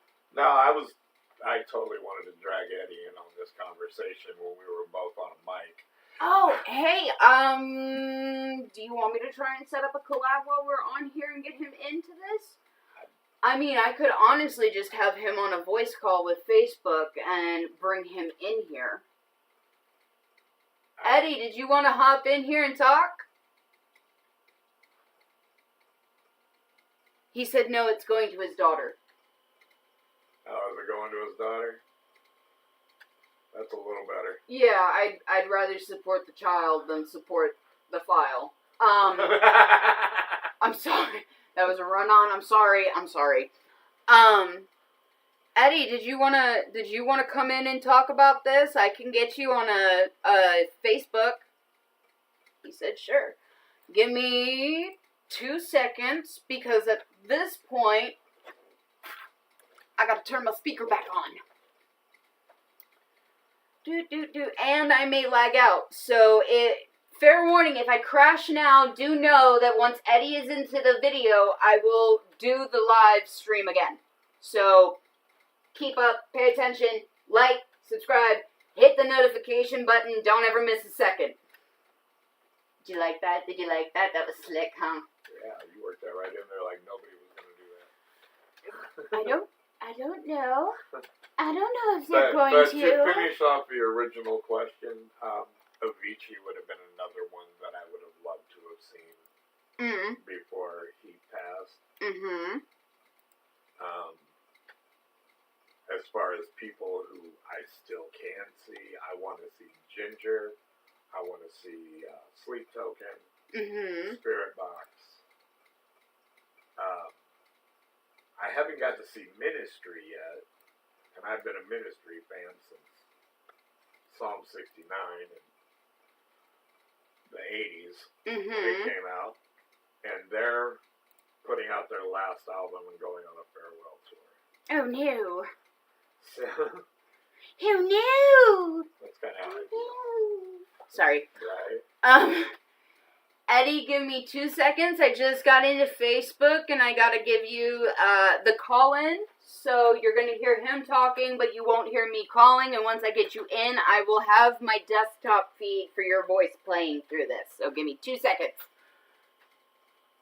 She thinks she got this all figured out. I do think I got this all figured out. I try to be a champ. I just suck because I ain't got the 2 swinging things. Bullet for My Valentine. That's another one. Yes! Yes! I would love to go to a bullet for my Valentine. Plasmatics, I am devastated I never got to see Wendy L. Williams live when she was alive. I haven't got to see the Addicts, but I have seen members of the band live, which was cool in its own little way, but not near as cool.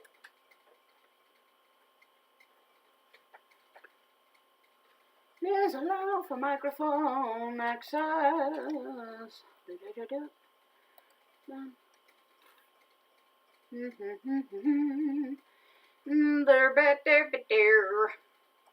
We're waiting.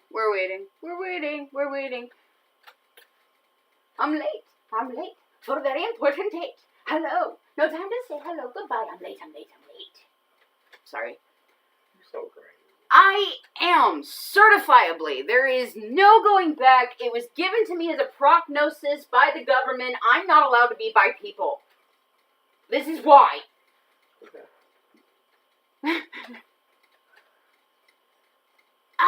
Okay, hold on 2 seconds.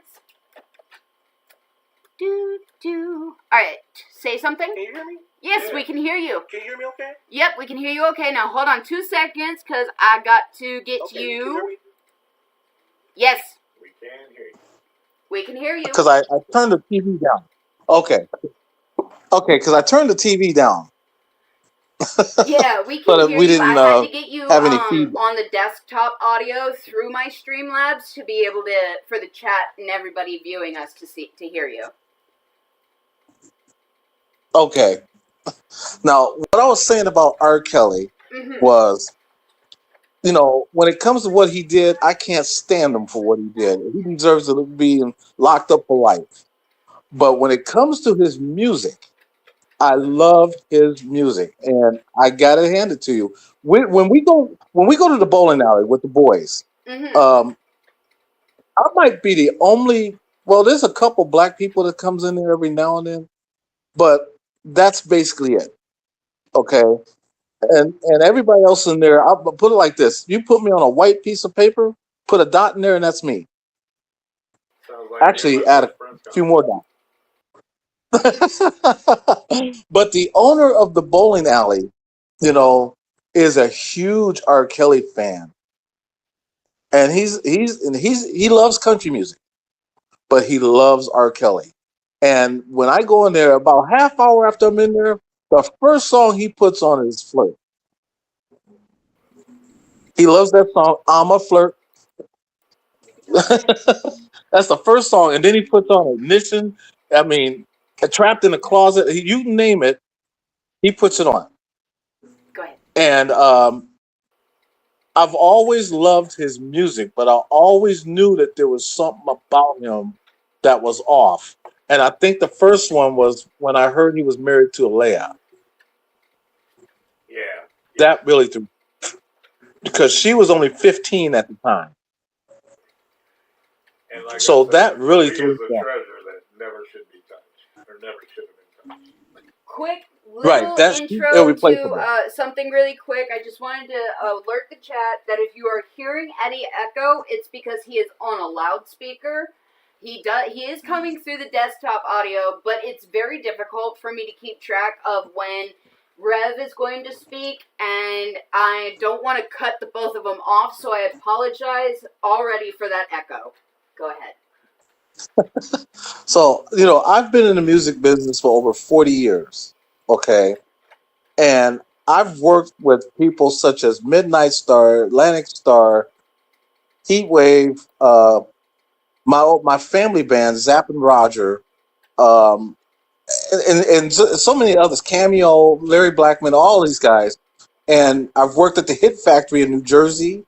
I was an engineer. And I tell people all the time that back in the day, it wasn't really that easy to get into the music industry. Everybody had to have a demo, and you tried to chase. You chase whoever you want to hear your music. Okay. Now, it's the total opposite today. I tell people this is something Prince was trying to tell people years ago when he wrote the word "slave" on his face Yep. and took his name off, and he would become known as the artist formerly known as Prince, because he was arguing with Warner Brothers. He was trying to get out his contract. Exactly, because he wanted his masters, and Warner Brothers was not relinquishing them. So once you in a recording, when you're in a big company like that, or Capitol or Aristar, no matter where it is, you become a slave to them. And I tell people this all the time: you are a slave to that company.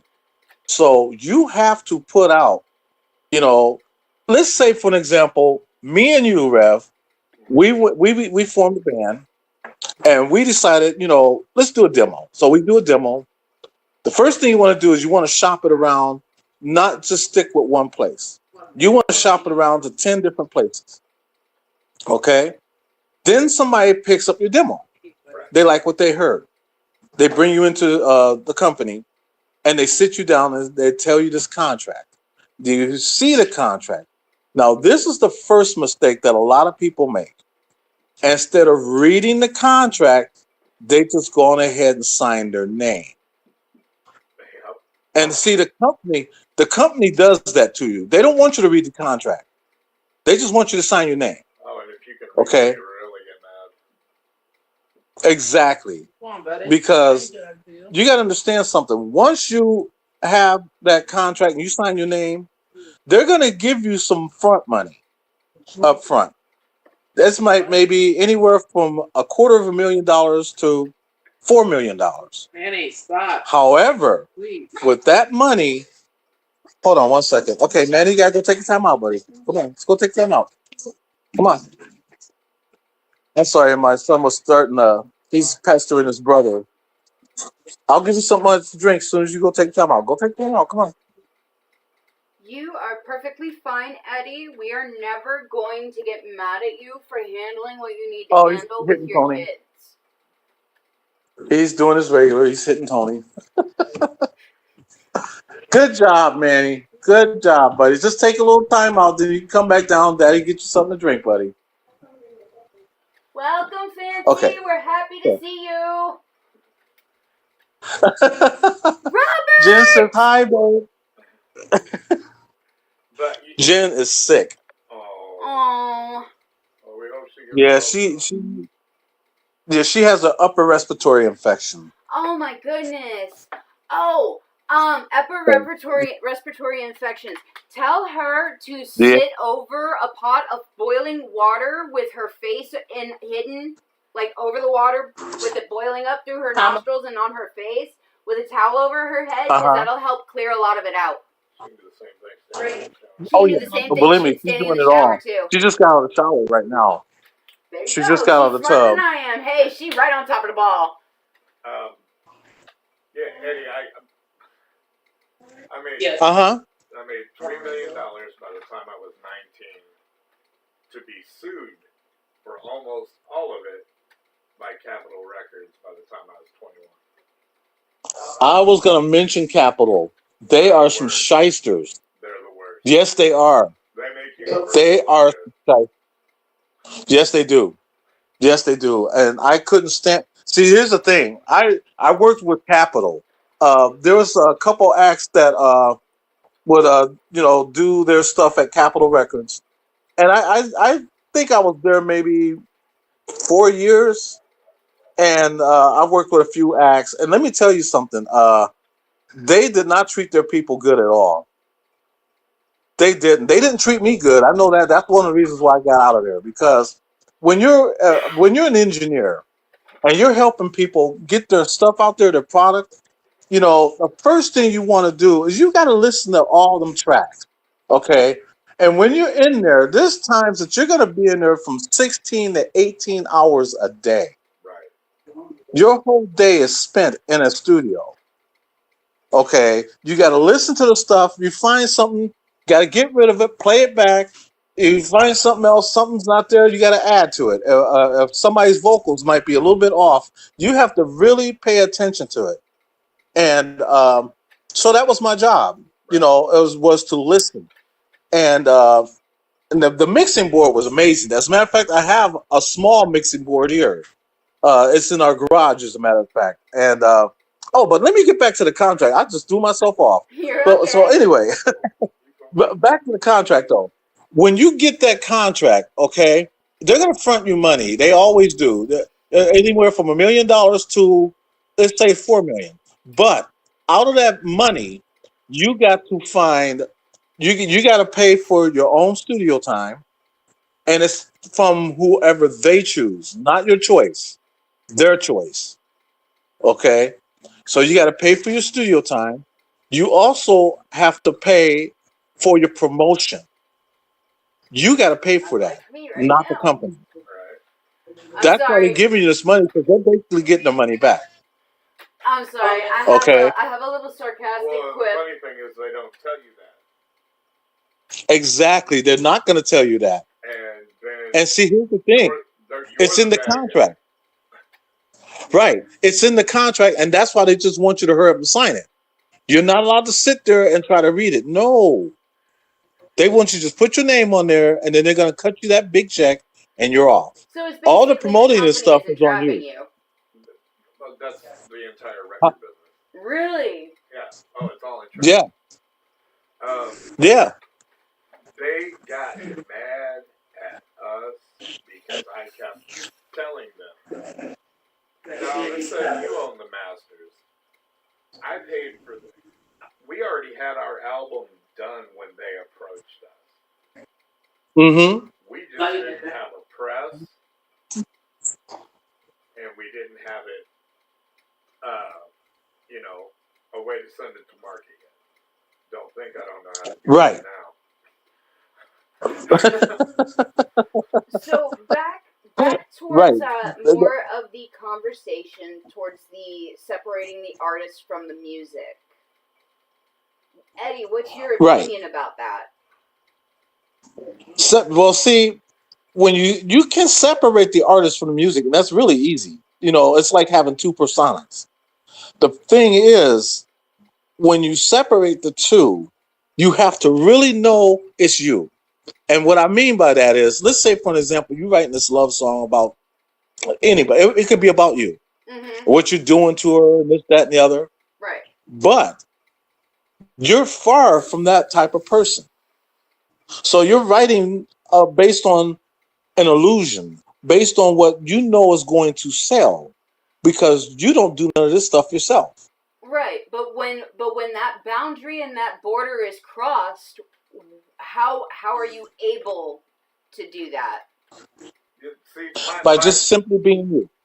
My problem is, say, when Bump and Grind came out, Aaliyah was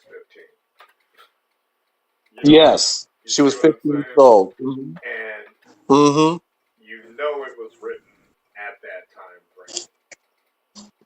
Yes. And that bothers me. Yeah, and it does bother me. It really does. I don't see nothing wrong with a little bump and grind. I like the remix myself, but I'm sorry, I can sit and talk R. Kelly all day. I just love his music. But let me tell you though, at the same time, that's what the sucky part. Yeah. Yeah, but you know what? You separate the artist from the music like this. Just love the music. Vibe with the music. Don't even think about the artist as a person, because that's what you're doing. You're thinking of the artist and what he did, this, that, and the other. You got to separate that from his music. Yeah. And it was easy for me to do. Because, see, music didn't do nothing to nobody. If anything, it made people fall in love, made you want to get with it, so to speak. But as far as the person, no, I'm far away from him. I mean, I wish he'd get life in prison. I can grasp that idea. I can too. It's just, I think the major issue that I have with it is, like we were discussing in chat earlier, is that we don't know if it's going on his books or if it's going to the victims. No, it's the money at the time was going to his daughter. But this is what his daughter did. And she's a good girl for this.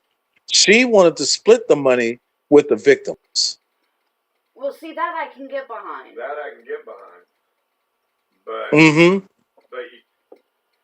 but until knowing but then for you sure. got P. Diddy getting out in 4.5 years. Yeah. Yeah, probably 2 years on good behavior. And you know he's going right back to what he was. And that's the issue. I agree. And you know what's funny? If R. Kelly was to get out of prison today, he would still be the king of R&B, because he's going right back in the studio. Yeah. And you better believe that first album he comes out with, it's going to sell. Because people separated him, the person, from the music. About his cellmate. Right? Oh my God, I'm sorry. Yes.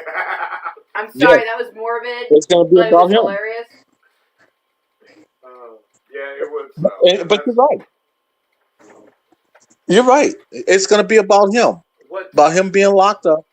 what what really bothered me when he got in trouble was he had been doing the Tupac albums, Uh-huh. and he didn't just dirty his own name at that point. Yeah, he Right. dirtied the other names. Because there's like I said, if I didn't know where the money was going, I wouldn't do it. Right. You know what I'm saying? Right. Right. And money from trap I'll all give goes all back to the love. band. It doesn't go back to any of those children that their singer messed with. So Yeah, he doesn't get none of that. yeah. And Yeah, he's not getting none of that. But that's As a matter of fact, he's trying to plead to Trump to release him. well, gotta And I'm love being hoping able to I'm be a rich elite and have out by millions. Thursday. I'm hoping he doesn't, because him and P Diddy, That's they're getting what they deserve. That's gonna make them look. They're getting what they deserve. It sure is. Now, on a lighter side. Yes. Yes. Now we'll turn the page from that, and now let's make it a little more happy. And first, I want to say hello to Michael and Fancy. I'm looking over, and I just got it on the chat. How are you guys doing? I'm hoping you're having a great day. I'm hoping you can hear me. They can hear you because Don't we worry. can hear you through our This is Eddie the speaker. Here, Yep. See, I'm Eddie the speaker. Eddie the speaker. They call me JBL. But on the lighter side, I've been in the music business for over 40 years. Okay. And I've worked with a lot of people. I've met a lot of people. I've met Eddie Van Halen. I've met Ozzy Osbourne. Bumped elbows with him and had coffee and conversation. And then I got old school artists that I've met, like Curtis Mayfield, who I've actually had the pleasure of sitting down and having a conversation with. Curtis. And he told me how good of, yes, he is. And he told me how good of a lyricist I was. I was always a lyricist. I've been writing music ever since I was 10 years old. Oh, awesome. And so when I write, the music that I write, I actually write that stuff. Right. I sit here on my computer, on my what is it, Office, Windows Office, and type this stuff in, and then print it out. That would be the smartest way. So yep, and then I save it on my computer, and I've been doing this for years. And then I got I showed everybody the night before. I don't know if you've seen that one day, Rev, where I showed my Fruity Loops, how I make my patterns. Yeah, we were talking about it looking like the PS2 MTV music generator. And how it looks and then because then what I do is I record it, and then I take that audio over and bring it right over to Suno. Right. And it plays it the exact way I want it. So, and you know what? Here's the thing about AI music. AI music has been around a lot longer than people think. Pro Tools. It has. I'm shoving at that fucking. I've been using AI music before at the Hit Factory. It's When as a matter of fact, like when people, oh God, yeah, it's been going on for almost 30 years. Auto-Tune, Pro Tools. Yep. You've been able to. Yep, I have Auto-Tune. I have a talk box. If you think about it, a mixing board is the same thing. You can turn your pitch. You can change your treble. You can totally change the person's voice. You sure can. I even have my original talk box from my cousin Roger. Oh, that's amazing. And Roger. If a lot of people don't know who Roger is, he was one of my favorite cousins. He was in the music business well over 50 years, and as a matter of fact, he's that voice on the talk box at the beginning of California Love with Tupac. That was my cousin Roger. That's awesome. And I used to work with him. Yeah, I used to work with him, and I was a member of the band. Oh, nice. And I'm hoping they missed the Rock and Roll Hall of Fame by, I think they said, 70,000 votes. It's So the ridiculous. next one, they should be in it. They should be in the Hall of Fame. We're hoping next year or year after next That'd be nice. That would as be a band. Yep, fantastic. as the band Zap. Yep, as the band Zap, because of Roger's music. Roger is the one that changed the whole style of R&B. Right. Because I remember when he first came out, Bootsy Collins discovered Roger. Bootsy and George Clinton. George Clinton is the founder of Parliament Funkadelic, Yes. and they discovered Roger. And Roger always had heavy bass in his music. And so when Roger came out with the very first album, Zap, the very first song was called More Bounce to the Ounce. And the song was actually a play on the Pepsi drink because when Pepsi first came out, I want to say not first came out, but in the 60s, that was Pepsi's motto, more bounce to the ounce. Yeah. So Roger played on that. And so that's what he was actually singing about Pepsi. And a lot of people never knew that, you know, and so he made it a dance song. So critics started saying, "Oh, this guy is going to be nothing but a gimmick. His music, his bass is too loud. Da da da. All he uses is a talk box. He doesn't use his real voice." And it was the total opposite. Yep.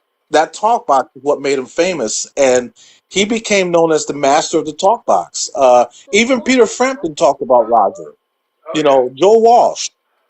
You know, and so he's been singing. So he did like "I Can Make You Dance," "Heard It Through the Grapevine," "Computer Love," which is what he's really famous for, Computer Love is and great song. Heard it through the yes, grapevine? and "I Want to Be Your Man," I which is really heard it what through the when he crossed over. grapevine.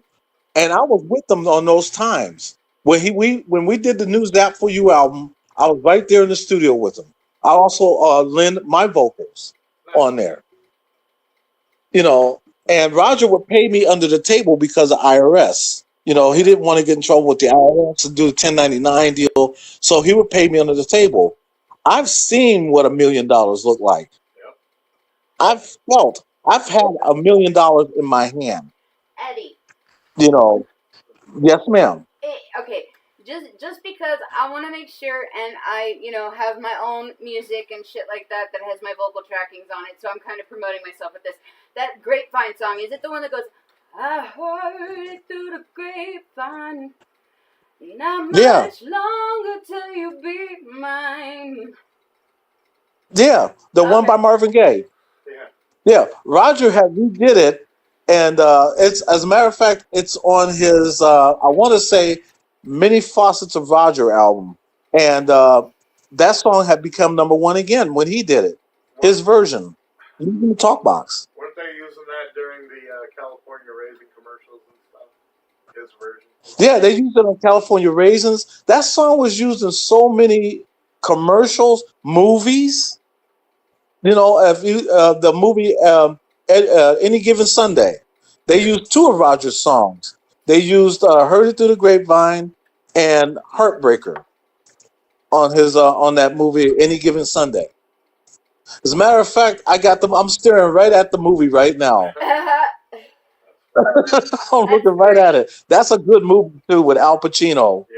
That's a good movie. And on Grand Theft Auto, the game, they've used Really? Roger's music on there.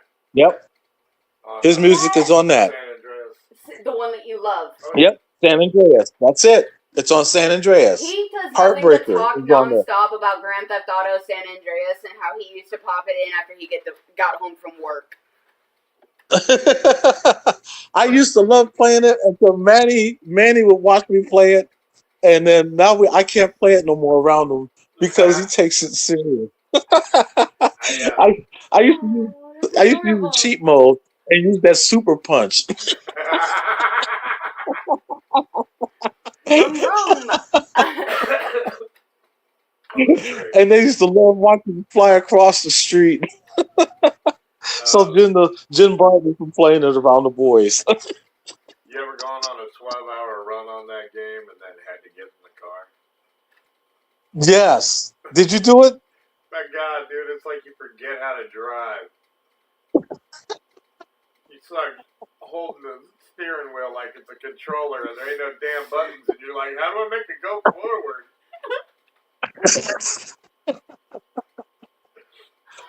You know what? When it comes back to music, you notice though how times have changed. Definitely. I feel that a lot of music in today's day and age lacks the soul, the depth, and the emotion. Yes, it has. Like when I do my R&B music on here, I'm trying to bring R&B back because it was elusive. You leave stuff to the imagination. You're Mm-hmm. not just straight out talking about give me your you know what, and you know what I'm saying. Oh no, it was It's just sexy, lost dude. all that. It was sexy. Yeah, You I could want to sit bring it there back. and you'd make an innuendo out of whatever. Dude, I have heard some of the dumbest Exactly. innuendos, and all of a Yes. sudden they become words. Like shoot. Yes. Shoot was not a word for that until it was No. put in a song. Yep. I want to shoot, baby. So that you know what? I did a song on here, and I called it Kush Kush because I said if I'm gonna make a word that don't mean nothing, but I'm talking about a woman's you know what, without saying it, I'm just gonna call it Kush Kush, and so that's the name of the song. I And I'll send it to you and let you hear it. Alright. And but it's at the same time, it's not of bad taste. But you know exactly what I'm talking about when you hear it. I want to get the kush kush. see. But that's the way it should be. I don't Yeah, think anybody but lives you know what? anymore. They don't. They don't. They leave nothing to the imagination. They just come straight forward. Well, And My whole love for AI comes from the fact that I had songs. galore stuck in your head. Like I said, I've been in music either as a uh huh. DJ or as a musician for the last 40 years. 40 Plus plus. years. Yeah, 40 plus years. Hmm. And I've had songs that I have written down. When I first got on AI, I had a notebook that had nothing but one-liners that I was like, that would be good in a song. That would be good in a song. You know what I mean? And I went Yes, through I it, do. and I've turned it all into music. And I'm sitting here going, now that I Yeah. got my voice on there, oh my God, I feel so much better. Tell me Yes. inspiration for a You zombie know, when the zombies come. Michael. You know what? Michael is right. He said. Michael said times have definitely changed. I actually like country a little bit now. Yeah, me You too. know what? I've Because like all the rock I musicians like went all there. right. See, I like all kinds of music. I started off in punk music, and that was hard for a lot of people to understand. How is a black man in punk music? I couldn't figure that out either. But I just something about punk that I liked at the time. At that time, I I you grew up know. I grew up with friends. You know, I grew up in Clovis, California. Uh huh. Talk about the California raisins. That's where they come from. Yeah, and you know what? I still watch those old commercials. I sit here on YouTube and I try to look up old commercials. I love watching those old commercials. Those The are great. California, remember the Seven Up commercials with the what was it? The Seven Up the guy from Seven Up, the little what's his name? And Seven Up I made a killing off this guy, and it was a commercial, that little red, the dot. That's what Yeah, it was, yeah, the dot. dot. Dot. Yeah. And they had made a killing off of him. You know, I miss those. I miss the old Camel commercials, Camel See, cigarettes. y'all They had are the cool sitting here. Camel Yeah, with he had the sunglasses on with the cigarette in his mouth. Camel Joe. Joe Yep, Camel. Camel Joe. That's it. Camel Joe. Joe Camel. Yep. That's it. I love nostalgia. Dude, we live I downstairs. love nostalgia. Our neighbor upstairs Hmm. has Spuds McKenzie. I had one too. I had a Spuds McKenzie poster. Oh no, She got the That's, dog. oh, you got the dog. She got the dog. Wow. She got the dog look just like him. Spuds McKenzie. Yep. See, Fancy said, "I love that '90s groove." You know what, Fancy? I can tell Yeah. you like that '90s groove because Fancy always has Fancy, something. she has some great songs, and then she also has some funny songs. She is the funny attack. I would love to meet her and Michael in person. I would love to meet them in person because I put up a song today that it's a collab I did. It was I wrote the music, but I had Fancy on the lyrics and Fancy's singing it, Oh. and so Fancy heard it today, and I like it because I told Fancy I was gonna. She actually did the remix of my song, so I remixed my song, but with Fancy in it is what I did, Fancy's and always nudging to do a mashup. yeah, see, Fancy's Fancy make you also want to the do a reason that mashup. you had to sit there and do a remix on one of your own songs because she out-trumped you. She did it. She took one of my songs and made it better. And he couldn't stand That's it. what I'm saying. So I She had to takes go your stuff back and and make make it it better. even better, and I'm like, and I changed the name of the song to Fancy Forced the Remix.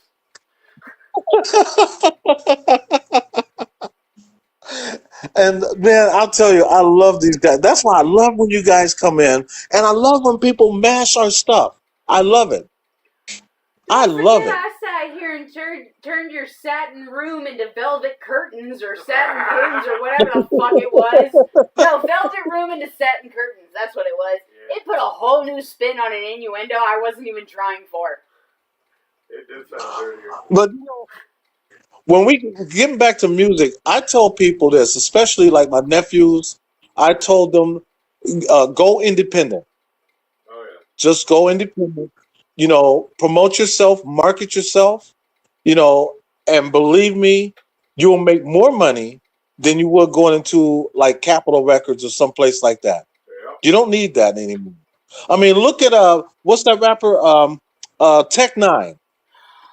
Oh, Look at what talk he about started it. off. Talk about it. I know Tech. Yes, I love it. Yeah, Tech Nine did a song off my cousin Roger. As a matter of fact, the last song that Roger did before he died, because he died a week later, it was a murder suicide. The song that Tech Nine did is called "Twisted," and it features my cousin Roger, and that's the last thing Roger did before he died. Yeah. It was with Tech Nine, and I've known Tech Nine for years, and he's always been independent. He will not sign no label, and that man's a When I lived in multi. Kansas City, he was still going as Rooster. Yep, he And still lives in Kansas City. he does. Yeah, It's hilarious. and he never. It's like he said, never forget where you come from. You really can't, dude. That's where you start falling off the fucking tracks on the music industry. You start switching lanes, and then you fall off, and everybody else starts falling away. Hey, sometimes you got Right. Well, I understand that, but even still. That is very true. That is very true. But a lot of people, they sometimes they do fall by the wayside. Oh. And unfortunately, they get caught in up. all cases. Some of them people are just holding you back. Exactly. Look Exactly. Look at Hammer, man. He got it worse than anybody. Yes, he did because that tax evasion. But then it's like a rise and fell and rose again. Right. He learned from all that, and now look at him. These are all learning tools, and we all need to learn sometime. And by me being around the block, one of the things, this is something else somebody asked me day before yesterday. Mm-hmm. How come I won't go back? How come I won't join a band or go back into the music? I told them because I don't see stars in my eyes. They didn't understand what I meant by that. What I meant that, right. I don't want fame. Nope. I'd rather help make somebody else famous. That's what I've been telling her. Just I would rather one of my songs takes off again. I would be happy. But right. I don't want it taken off with my name attached to it. Exactly. And so I don't care that I'm broke and this, that, and the other. I've had money. I've had a lot of money. I've had the fancy cars. I used to have the fancy clothes. You know, play on fancy that is. Yeah, yeah. And but you know what? We had the fancy I cars. seen all that. Right, and I seen all that, and it still didn't make me happy. Well, okay, so then let me What ask you tore this, me Eddie. down? Let me ask you this, Eddie. What do you feel was the biggest impact on you in your music career? I think the biggest impact was how my music touched people. You know, that was the biggest impact for me when I thought that my words didn't mean anything to someone else it did. So if you can impact one person, that's enough. And I was able to impact a lot of people. You know, when I co-collab with Larry Blackman and co-collabed with Roger and co-collab with all these people, even sat down and worked with David Lee Roth, you know, and on a couple songs, you know. Sorry. Um, yeah, I know, right? But just Hey man, you never know, meet your knowing heroes. that That's all I'm saying. you know, just knowing that you touched one person, that was good enough for me. You know, at one time I was supposed to be in a group called The Deal, which is Babyface and L.A. Reid's group. I That was would have supposed to been be one of those members, and the only reason why I didn't get in the group was because they didn't want that extra person in there, and I was the main songwriter for them. When they came out with their very first album, five of the songs on that album was written by me, and it would have my name, E. Johnson. They had to pay me for their songs, and that's on their very first album, The Deal. And it pissed me off that they used them, and I wasn't part of the band. So that put like a negative So impact on your views for it, huh? yeah, it really did. But at the same time, someone just told me to smile and say, "Hey, it's okay." You know, Carlos Green, who was still a member of the Deal, he was also a member of my band that I had called Flirt, and he still said some. He told me he still get affected at time and wonders why Babyface never brought me in, and I was the main songwriter. He wanted to keep me behind the scenes and pay me out of his pocket, but what it ended up doing was I ended up taking them to court, and then they had to pay me. Mm. You know, so you know, to make a long story short, it's crazy, but all you can do is grin about it and say, well, you know, that's how you know the music industry is. They chew you up and they spit you right out. If you don't make a hit on the next album, you're gone. Right. You're just a shot in the dark. And there's a lot of groups out there that were just that, a shot in the dark. Mm-hmm. You know, look at groups like Asia. You know, Europe, another one. Big hit they had, Final Countdown. After that, you never heard from them. Yeah, they had 3 hits off that first album. Yeah, but after that, that's it. And what's hilarious is, do you know that band is still together and still touring and still putting out albums? Ain't that crazy? They're still together. And their music has gotten better. It doesn't sound like that Way 80s hair better. band bullshit. Way better. It's I gotten liked better. Final Countdown when it first came out. It was I used to great. love that. It was great till it was on everything. It's the final Yeah, place that's the thing. I'll Yeah, leave that's the thing. It you. was everything. You know, I remember when I sat down with Johnny Cash, and Let's see now. I'm trying to think where was I at? I was when I was in I want to say Atlanta, and I sat down with Johnny Cash. This is before he did the song "Hurt." Okay, Right. and I remember him saying that he's working on a nice tune that he wanted to do for his wife June, but you know sometimes it's hard for him to find to have the thought. And I said, well, if you do something, why don't you do something that's more modern but people can relate to, but at the same time, go back to yesterday. And he asked me, what did I mean? I said, well, let's go back to when you first got into business. Think about something that you've always wanted to do or say, put it in writing, but think of it in today's terms. A week later, no, 2 weeks later, uh, he did the song Hurt Mm-hmm. by Tool. Have you ever heard the 9 Inch Nails. song? Oh, yeah, Nine Inch Nails. I'm You ever the hear guy the that song? had messed up the original recording for the Hurt video. When he did that, he put that emotion in there, and it made me cry. Oh yeah. It was, and I love Johnny Cash. I told him that too. I told him that. I love his music, and I think that's one of the reasons why to this day I always wear black. This is my tribute to Johnny Cash because he was the man in black. If you met him in person, he always wore black. Oh yeah. When I seen him at the coffee shop, he had on t-shirt, a black t-shirt, black jeans, and a black overcoat. And that was Johnny Cash, even though he had that gray hair. Yep. I knew who he was a mile away. Papa wrote into chat saying, LOL, Johnny told me to go sing. We keep the spotlight on the band and I can sit back and chill.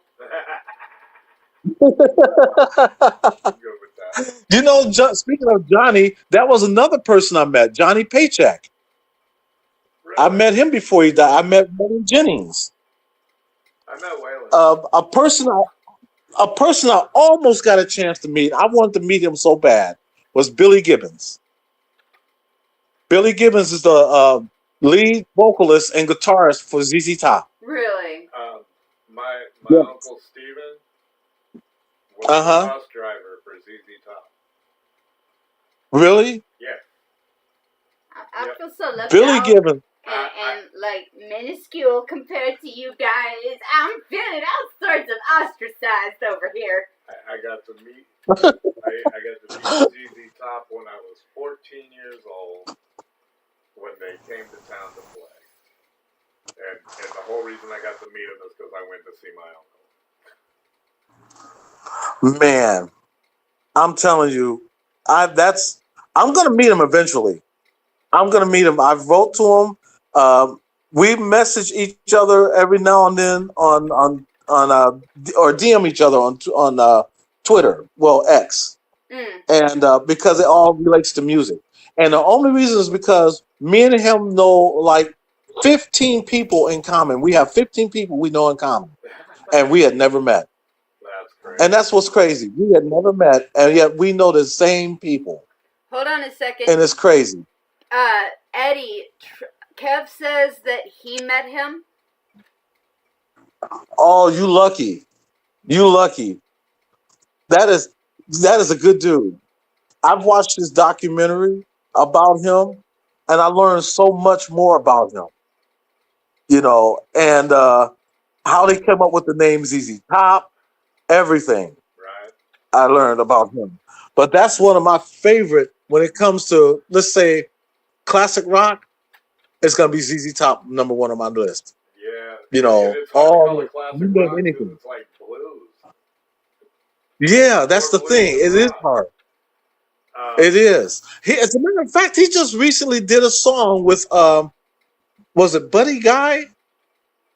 I gotta look it up, but he just recently did a blues song with a blues singer. I can't think of who it was. I want to say Buddy Guy because Buddy Guy is coming to concert here in San Antonio, Buddy Guy. and I think that's who it was. Buddy Yes, Guy he is. amazing. And his stories are he is. fabulous. Yes, he is.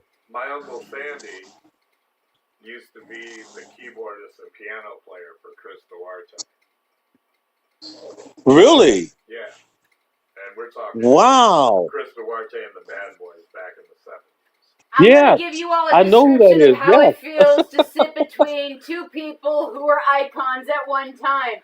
Very small. Very, very small. I feel so out of place and uncomfortable that none of you have to feel it. This is about to get weird. So, when I was Danny 23, said I hung out with the outlaws to the highwaymen. That's cool, Danny. that is I like cool. the highwaymen. Um, when I was 23, I'm sorry, I threw you right off. I'm sorry? I threw you right off. I'm sorry. You're cool. When I was 23, I was going to college in Austin, and that's where my Uncle Sandy was living at the time. He was the piano man for Austin. And Wow. went to go see him at the Elephant Room on my Uh huh. 23rd birthday. I had just had what the hell do you call them? The key locks at the top of the guitar put in. Okay. Yes. They Oh, wait a minute. they'd only been out for like a year. That bar that goes across, you tighten everything down. Doesn't go out of tune. It's the greatest invention ever. But I had just got those put in, and he had asked me if I had picked up my guitar from the shop yet, and I was like, I was on my way there before I came to see you. He said, well, bring your guitar in. He gets me up on stage, and we start playing around, and we're playing blues riffs back and forth. He's playing something on the piano. I'll play the same thing on the guitar. And we're going back and forth. And then he goes, just give me a blues line. So I started playing something. And next thing I hear is somebody else playing the exact same thing. And at this point, the band was off playing around. And it was just me and him on stage screwing around. And I hear this guitar go off, and I look over, and all of a sudden, I'm not able to play anymore. B.B. King is standing there, and he's playing the same riff I was playing. And he reaches over, and he pushes my jaw back up, and he goes, you're going slow, boy. Pick it up. Hey, quick question for the both of you. Papa has a lot of experience in the music industry as well, and I wanted to know if you both would be okay if he said that he wanted to come up to add him to the call. That's cool. That's fine. Okay. We'll wait for his response. Y'all go right ahead. But, yeah, so here I am. I'm in shock and awe, and I brought myself back. And we're playing and we're goofing around, and now it's the three of us just playing around like idiots. And this, like I said, is my 23rd birthday, and I'm the happiest man on the planet. I'm playing in the room. I'm playing in the room where Janis Joplin got her start. I'm playing with my favorite piano player, and B.B. King comes walking out and starts playing with me. And we're sitting there and we're joking back and forth, and I look at him and I said, I grew up with Wayne, your old drummer. I used to mow his lawn when I was 8. And he goes, no way. I said, yeah. He made me answer the phone one day while he was getting something out of the other room, and it was you, and I didn't know it was you until after I got off the phone. So this is our second meeting, and he's like, now that is odd. That is. But, That is. Talking about small world. oh yeah, very small. Wow. That's amazing, man. That really is. But see, that's why I just, when it comes to the music industry now, number one, I'm 63 years old. Who am I trying to impress? Everybody I want to number impress two, is dead. Exactly. And number two, the person I need to impress right now is laying in bed and she's sick, and I'm going to take care of that. And that's all that matters. That's all that matters. But I'm gonna always continue to keep writing. That's all I do. I sit down here every day and write. Well, that's what I'm liking is with this AI thing that we've been doing. Dude, do you know how much it would cost me to get just a quartet into a studio? Yes. On top, And you on top of the other 4 musicians I would need, just to make right, because you got to look at right, because you got to remember it's per hour. Per hour, per instrument, per Yes, per hour. specialist. And like Yeah, I've been go seeing ahead. a Go lot of ahead. musicians lately actually backing the whole AI experience, saying, "No, if you do it right, Mhm. and you're writing your Right. songs, and you're singing on it, and you play any amount of anything on it, or even if you don't, you're just trying to get your lyrics put to some music so somebody else has an idea of what you were going for." And getting your Right, voice and out that's what it there. is about. That's what it's about. And all it is these record companies are getting pissed off because now people are becoming even more independent because now they can use something like Suno or UDI or something like that, to do their own music.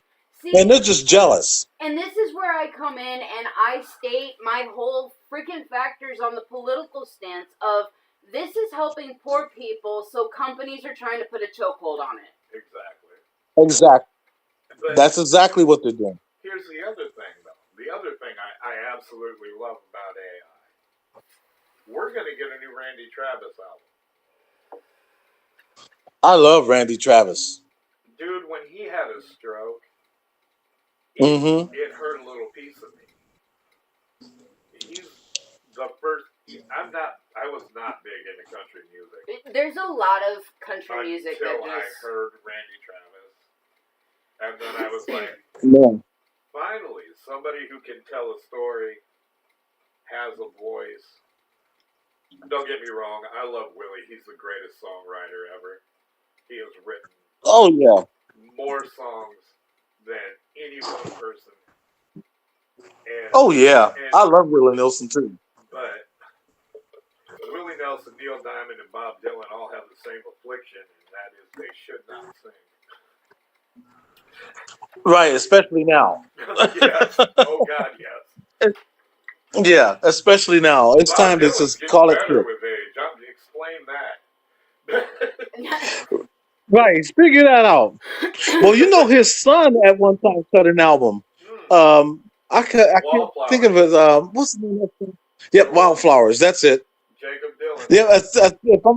Yeah, if I'm not mistaken, that's the only album he did. They did too.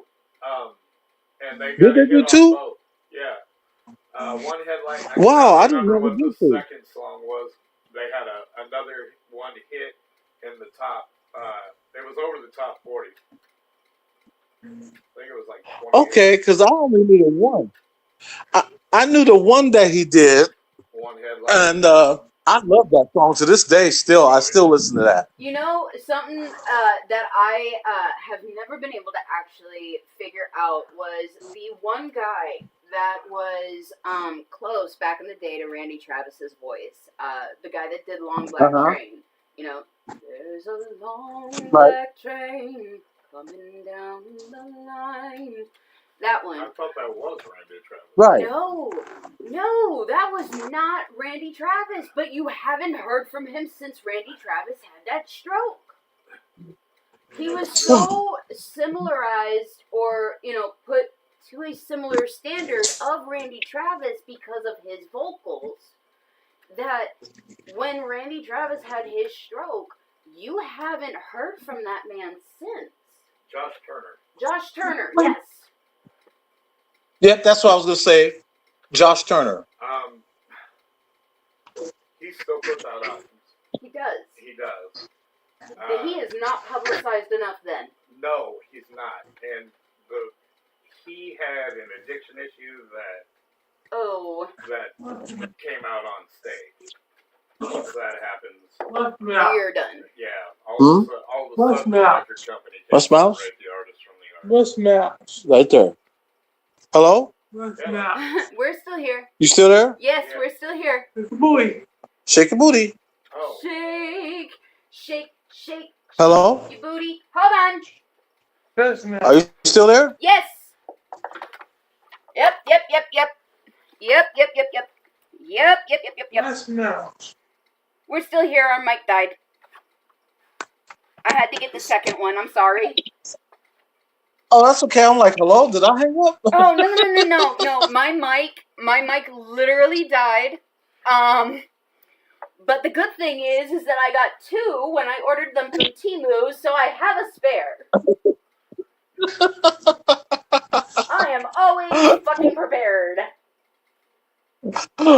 You know what? Speaking of that, my wife ordered something from Temu last week, and on the picture, it looked like it was one of those things that you help you grab stuff off a cabinet or something because they're being so short. Right. So she's seen it, and she was like, "Oh, I need one of these. This will be just right because it's nice and long." So we got it in the mail, and when it came in, it was small.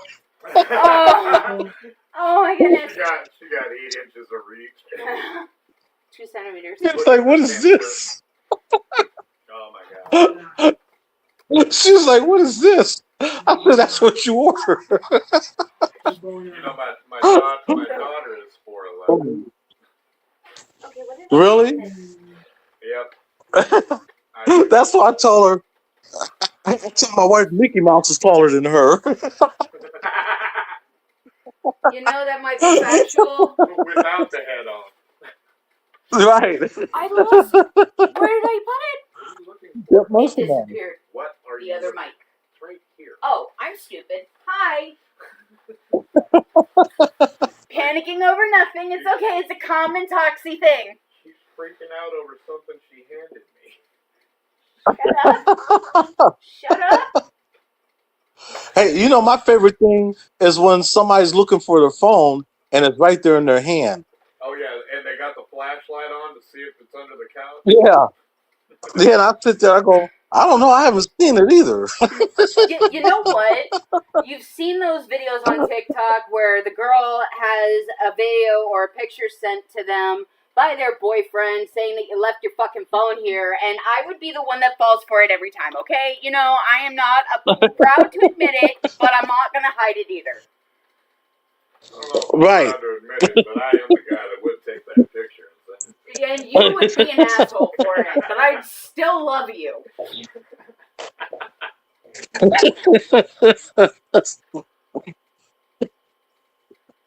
Oh yeah. I'm sorry, that choked me right there. This is a common daily thing when living with Tired, because she is the representation of what she titles herself.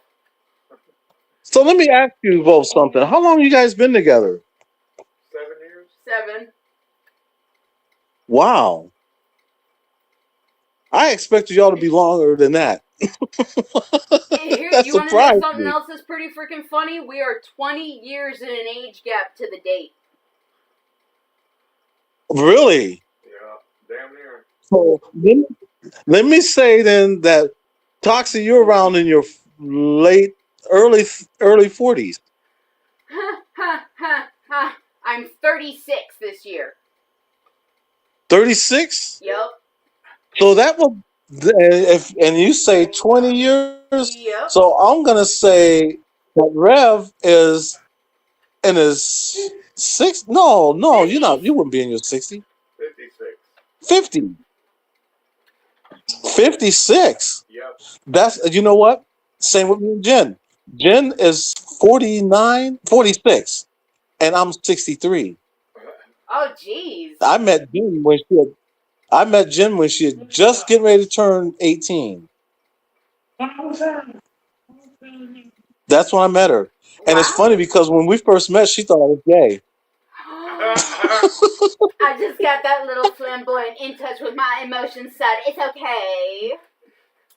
Queen. I used to have long hair, and I used to have bangs that come over my eyes. I still do. Papa said that he's been with coffee for 55 years. He's been with coffee for 55 years. That's awesome. But I did. I used to dress like Prince. I had the long trench coat, I had the baggy pants, and then I had the little sashes on my shoulders, You fucking and poser. that's how I used to dress like that every day. You But she didn't poser. realize that I was a musician. I know I was a poser, Oh, but she didn't realize also at the same time I was a musician. So I played the part. I dressed the part, and a lot of people in the area knew I was a musician. You know, and so back then when I was playing, it was cool. I mean, if I ever wanted any lady, I had them just like that. My looks and my appearance. But I was the total opposite. I was shy as heck. that was I always was. my issue. You were shy? Yep, With I was people. shy. Yep. I guess that's my issue. I'm bold as fuck. Always have been. No, you're not. You're 36. I wish I was 36 again. I'm getting ready to sign up for Social Security. I'm on Social Security. I wish I was 40. Dude, If I was 36, let me see, what was I? When I was 36, I was married to Jen. We had been 3 years into our marriage. I still have my hair.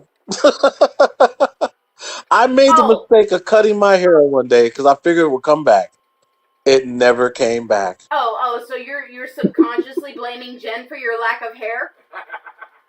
Oh And are no, I you blame saying that me. she stressed you out? no, he said I he blame needed to me. cut his hair. Yeah, that's probably how I lost all my strength. Like Samson, my hair went, and so did my strength.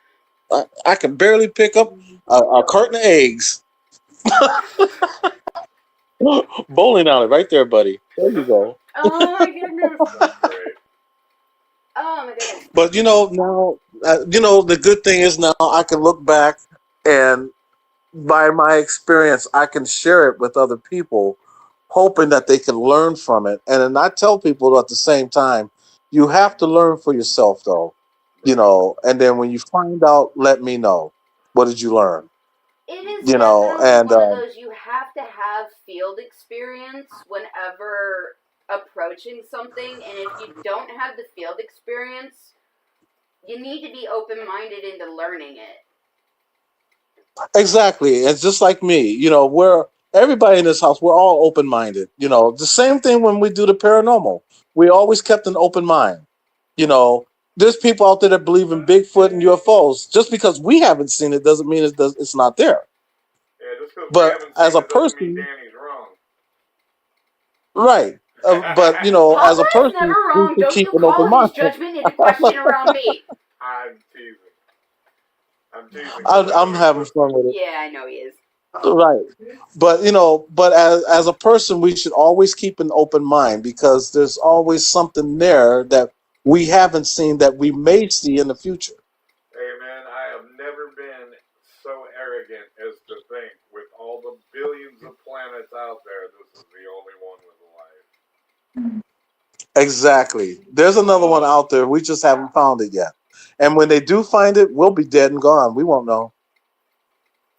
We'll be floating in the universe, our own energy. Right? So, back to We'll the be topics become of one with the music. universe. Back to the topics of music, Eddie. Have there been any concerts that you've gone to that you found great enjoyment from? Yeah, there's been a few that I've went to that I actually enjoyed going to. Which ones, and I describe want to the say, feeling? well, I remember when I was with my cousin Roger and the Zap Band, and we were playing in Amsterdam. As a matter of fact, when we were playing in Amsterdam, no, I take that back. We were playing in London, Oh. which is how I met. There's a guy that comes in our channel. His name is Glenn Pierce because he's in the UK. Uh-huh. And I met him when I was with the Zap Band, and he remembered me. That's why he became a member of the channel. Oh, that's But awesome. the experience in Hamburg, Germany, was so awesome. But the better experience was in Amsterdam. You know what's crazy about Amsterdam? You could smoke hash on the street and not get in trouble for it. I know, I wish to go visit there one day. It is my Toker journey and goal. to get high in Amsterdam. Yes, walking the streets, not giving a fuck, being me, pretending that I'm in my own music video and going ham. I But wanna another see good you shine. thing, but another cool thing about it was the vibe. The people, they treated you so good. See, and that's what You I know, want they to get to, really is did. I would love to eventually find a place that gives that vibe. Yes. And they're out there. It's just that unfortunately, like here, like if I was in a band now here in the States, Uh-huh. I would, you would have to have bodyguards on top of bodyguards Oh, yeah. because people just don't care anymore. And I would be afraid to go to a concert here. Okay, let me get on to this All these topic. people bringing guns and all this stuff. It's like, come on, man. People are here to enjoy themselves and have fun. Right. Okay, so let me And hop on to one, this topic really quick with you. Because I don't know hmm how big you are into international music, or if you have actually listened to like K-pop, J-pop, C-pop, or anything like that.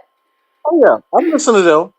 Okay, there are a few bands, I won't mention them because I don't want to get into trouble for anything at this moment, but there are a few international bands that have come here that, with given today's situation, as a fan of them, all I want to do is scream, stay the fuck away. And Yeah. do you feel that fans that are like that are bad fans and would be qualified as netizens, or do you feel that those are the true fans that actually give a fuck about the band, not because of just the music, but the people that they represent as themselves and as a whole?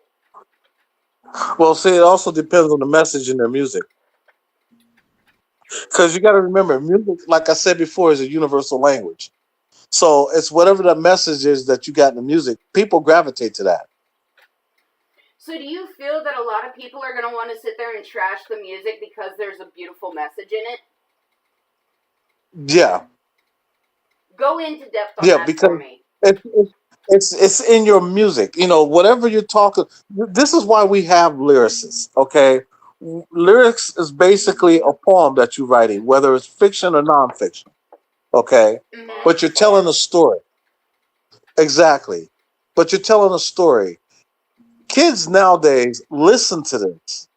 They're paying attention to what you're saying in your words. And a lot of these kids will follow what you say. That can become very dangerous. I can agree So with it's that. in your word. So So, it's in your wording. So you have to word things very carefully and not step on any toes so because okay, all it takes is one person. right. I apologize. I don't mean to keep interrupting you and stopping and shit like that. I apologize. So do you feel like what? Okay, hold on. Rewind. Let me get back. In your opinion, do you feel that the lack of good lyrics is what causes a lot of misconception and misconstruction around what a narrative or an interpretation for a song is supposed to be? No, sometimes it's the band, it's who they're following. You Really? know, yeah, we can be good leaders, depending on what we're trying to get out. And people will follow your lead. So So it you're doesn't saying matter that what it's you're the lead writing. by example that many people are falling flat on? Exactly. Exactly. Because you lead by example. So that's why I tell people choose your words carefully. Because you don't know who's listening and who's not really paying attention. Anyone who calls themselves an alpha male, please heed this warning. Yeah, so and I'm just saying from experience, choose your words very carefully. Um, there's a lot of artists, even today, that let's take a look at somebody that's really known for this. Rappers, okay, rappers today, they tell on themselves, okay. They write in their lyrics if they shot somebody, if they've unalived that person. okay, and they put it in their lyrics, and then they wonder why they get arrested. Yeah, but how many of them have? And I'm not saying that men make shit up, but how many of them have actually just made up a scenario, put it to music, That's the and that's the then thing. That falls under the separation of artist and That's music. the thing. Because if you remember back, if we go way back to Snoop Dogg, when he came out with that song "Murder Was the Case," okay, yep, they tried to get him on a murder charge and said that he rapped about it on his music. Mm-hmm. It came out right at the time that he got that charge.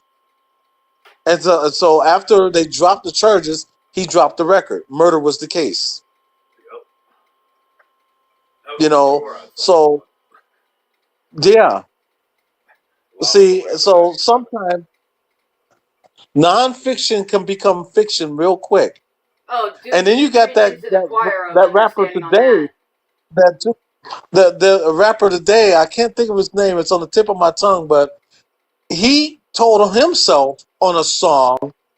Um, I think it was a song Red Rum, Savage. but he actually no, it wasn't. Let The me beat? think for a second. It wasn't 21 Savage.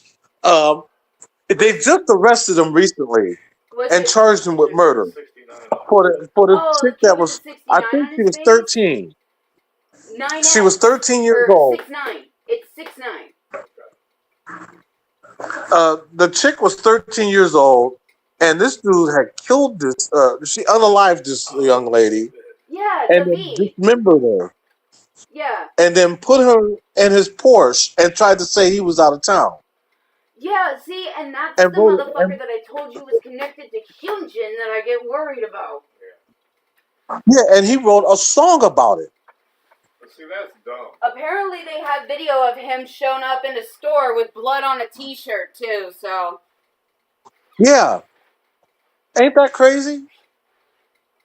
Why would you leave that in your So trunk? exactly. So I tell people when you write, just choose your words carefully because you never know who's listening, and you are going to become a leader, and they're going to follow you. This is part of that They're going to ripple follow your effect. lead. It's already happened. I mean, look at Charles Manson. Yeah. Look at the Manson family. So you can make a big impact on someone's life, and that's why when I write my songs, I make sure they're about love or having fun. I don't want to be a true leader to somebody. I don't want to mislead anybody. Right. Right. That's what we miss a lot in today's society is that there's nobody willing to lead by example because they think that they know best. Well, there's that too. Country now you have country trap. So Yeah. just choose your words carefully. I did promotions for Big and Rich when they came to town once. Yeah. Are you there? Yes, we're Yeah. still Hello? here. Hello? Oh, did it go out again? I don't know. Oh, it Okay. is glitched. Can you hear me now? Okay, yeah, I hear you. Okay. Sorry. I did promotions for That's okay. Big and Rich when they came here the last time. I liked Big and Rich. After the first time when they came here and nobody knew they were coming until like the day before the show. I like Big and Rich. I like Brooks and Dunn. My favorite country artists, I have a couple. Besides Johnny Cash, uh, Toby Keith is one. And I'm going to tell you a little story with Toby Keith also. But then the other one, of course, Randy Travis. Yeah. And then there's actually another one. John Michael Montgomery is another one who don't really get his flowers. He does not get his flowers at all. He did for Now, a while and Toby, then vanished. yeah. But now Toby Keith, one of the cool things I liked about Toby Keith, and a lot of people didn't know this, but Toby Keith also loved smooth jazz. Yeah. His best friend was Wayman Tisdale. He was a NBA basketball player turned guitarist, and he did a bunch of jazz albums. And him and Wayman Tisdale were best friends. When Wayman Tisdale died, he did a song and a music video tribute to Wayman Tisdale. Oh, that's cool. Yeah, and Toby Keith was really, really hurt by his passing. And he ended up doing a smooth jazz album. He only did one album, and it was smooth jazz. Another person that did smooth jazz is Garth Brooks. Really? He's another one that loves smooth jazz. His bass player and I are friends. Really? Yeah. Because he had a persona. I want to say like in the mid '80s. Chris Bynes. Chris. Hold on. Oh, Was it gotta Chris look it up now. Bynes? I can't remember, but he did one album that was smooth jazz and R&B, and it sold. We are currently looking it up, so that way we can tell you. Chris Gaines. Chris Gaines, that's it. Yeah. That's it. Had the little And wig on. yep. And he did one album, and it sold. Yeah. And he still dabbles with smooth jazz today. Yeah. Still, he's also in trouble. So, from what I hear, I don't always go by hearsay until they come out with the facts. But I totally understand by not sitting there judging based off of what other people are willing to say about somebody, but when the proof is in the pudding. Yeah, when the video comes out, you gotta believe. Right. That's the only time I can believe it is when the video comes out. But right now, I'm still going to keep him on my list of favorites. So you'd be surprised though. Even rock musicians that had come out and started doing smooth jazz, or even big band, Rod Stewart, perfect example. Oh my God, he was now when he roll when we were kids, man. Yes, he was. And you listen to him today, he's in the big band music. Yeah. Him, Phil Collins is another one. Big band, switched over to big band. And stuff like that? Yeah, Rod Stewart does big band like he sure does. Because if you look over to the UK, two of the things that they love is they love R&B and they love big band. Right. They love it. Don't you have because in the UK that you love? Listen to who they grew up with. You were telling me about like the Temptations and all that. Even Mick Jagger, talked about his idols growing up, which was Little Richard, and the Temptations and the Supremes. Yep. So your rock idols back in the day, even Led Zeppelin, they were all influenced by black artists.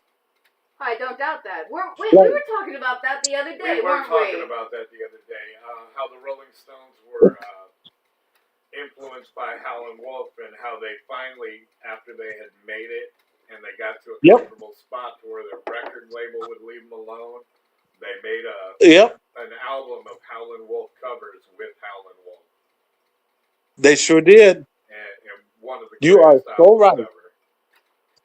You are so right. Yep. You hit the nail right on the head. I told you, I'm a blues junkie. When you said you were related to Robert Johnson. Yep, my great-great-grandfather. I love his music. I know there's only 3 albums floating out there, and one of them's the greatest hit. Yeah, the very first album he did, though, would be his best album. Because when he did that album, first of all, I didn't find out about him until I was 16 years old, when I was told about him. And then it was ironic that I would move to San Antonio, and he did his very first album at the Emily Morgan Hotel here in San Antonio. All right. Now, Eddie, I have enjoyed Yeah. having you up here. Unfortunately, we have gone on to hour 3 of our talk show. Oh, I'm sorry. No, no, I am no, so don't sorry. See, apologize. No, Here's you the no. talk thing. my I language. want to invite you back for our next episode so we can continue this. Oh yeah, that will work. Awesome. That will work So then because when you talk music, when it comes to talking music, you talk in my language. that's all I want to hear. And I'm so fucking happy about that. And as long as you Or are did I speak willing, too much? we can have another episode next Tuesday around the same time, and you can come in and we'll invite you back. Will a chat like that? Would y'all like that chat if we come back and we talk music? And this time we want to get y'all involved too. Yeah. We do. We would love to hear some questions from the chat. We would love to hear some of the opinions from the chat. We want everybody to feel like they can voice their thoughts and opinions while we all talk and discuss it. This is supposed to be a place of community where we're all going to get together and have fun. So by all means, if That's anybody in right. the chat wants to pipe up and say something, come on in and come on and say something. So That we're sounds good going to me to... because I Go ahead. love talking music. I'm sorry, I don't mean to Oh keep no, interrupting you I was guys. gonna say that. Yeah, we can do this the same time next week. Awesome. So now, before we end the show, Eddie, what do you got going on your channel that you need to promote? Well, as you know, we got that challenge for next Monday, and that was from Danny that has to deal with rain. So I already wrote a song, but this time I wrote the lyrics and I put it in an 80s. I set the music back to the 80s. That's So cool. it's called Walking in the Rain. So wait till then. And my wife actually liked it, and I liked it. So yeah. All right, so But what else? Do also, you have anything going on your channel that you want to promote? that's basically it. Basically it? That's basically it. I may go live Monday. I may go live Sunday, Sunday. and we're gonna make it a potpourri Sunday, so we can talk about whatever. That sounds fun. All right. Yes, Rev. we can go nostalgic. You know, if you want to talk about commercials, music, whatever you want to talk about, we'll cover that Sunday. And this time, get the chat involved. So Tired and Rev, that means y'all better be there or be square. And I know you guys are not no L7. We already talked about L7 at the beginning of the show. We did. We very much did. This, so yeah, that sounds good to me. All right. Rev, what do you got going on your channel you want to promote? Oh, you want to know what's going to happen to my channel? Yes. I am gutting it. I have redone most of the songs on there in my voice, except for the 2 or 3 that had the female voice. I'm going to be keeping those because I'm going to be putting out that album. And let me tell you, if you ever want to confuse yourself, try and write from her perspective, but don't do any of the dumb stereotypical, God, I just learned to talk. Stereotypical tropes that, men always joke about women. Try and seriously write from a woman's perspective. It's hard. Very hard. So I've got that album in the works. I have 2 albums already ready, and I would like to finally, if YouTube will allow me, start doing premieres on albums versus just throwing up a song here or there. But I've been fighting to get in there, and that's been a pain in the ass. I don't know why they're fighting me so hard. Yeah. All right, everybody. I am going to let y'all get on out of here. Eddie, if you're still here, I am sorry that it hung up on you. I am trying to get my ending credit song up, hence the crash, and I apologize for that. Everybody, please go and check out Eddie, Jen, the vlogs, and then some. And don't forget to give a look out on Rev Backroom Revolution. He is definitely going to be trying to put some stuff out for you guys, and Eddie is always the best host on any of his shows that you try to go to. I mean, his experiences with lives are the best because you're getting a laugh, you're having fun, you are never going to have a dull moment when you're at an Eddie's live. It doesn't matter what song we're playing, sometimes it's going to be funny, sometimes it's going to be serious. If you ever happen to pop in there and I'm in there, please know that I'm going to give you whiplash from hell with all of my musical emotions. But either way, it is still a fun experience. It is something that I definitely recommend that you take a look at. When Rev starts getting his music and his stuff up and going, trust and believe, I want you there too. This is a place where we love all. We want you all to be happy. We want you all to be content. And we want you all to feel safe, loved, and cared for while you're here with us having a great time. Now, if I can actually get my freaking outro to pull up on my channel for my Suno, I'll play that for you. So that way I can stop gabbing your asses and ears off. Anyways, love y'all. Enjoy this.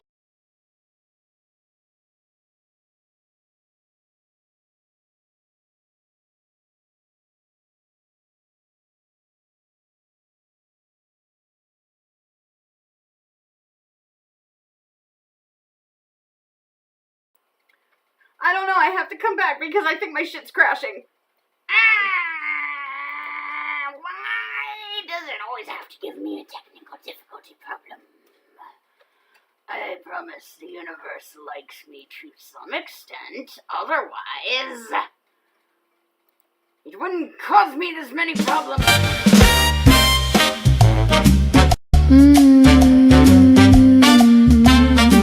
You survived another night to rest and wake up to fight another day. This is only the start. Keep those notifications on. If you loved hanging out with us tonight, hit that like, share this out, leave a comment before you go. This was Music and Conversation. We're happy you came, and we want to see you again. Don't be shy. This is a channel for all. Bring me your knowledge thirsty. Bring me the knowledge poor. Let's educate them where it counts the most. Thank you all for coming to Music and Conversation.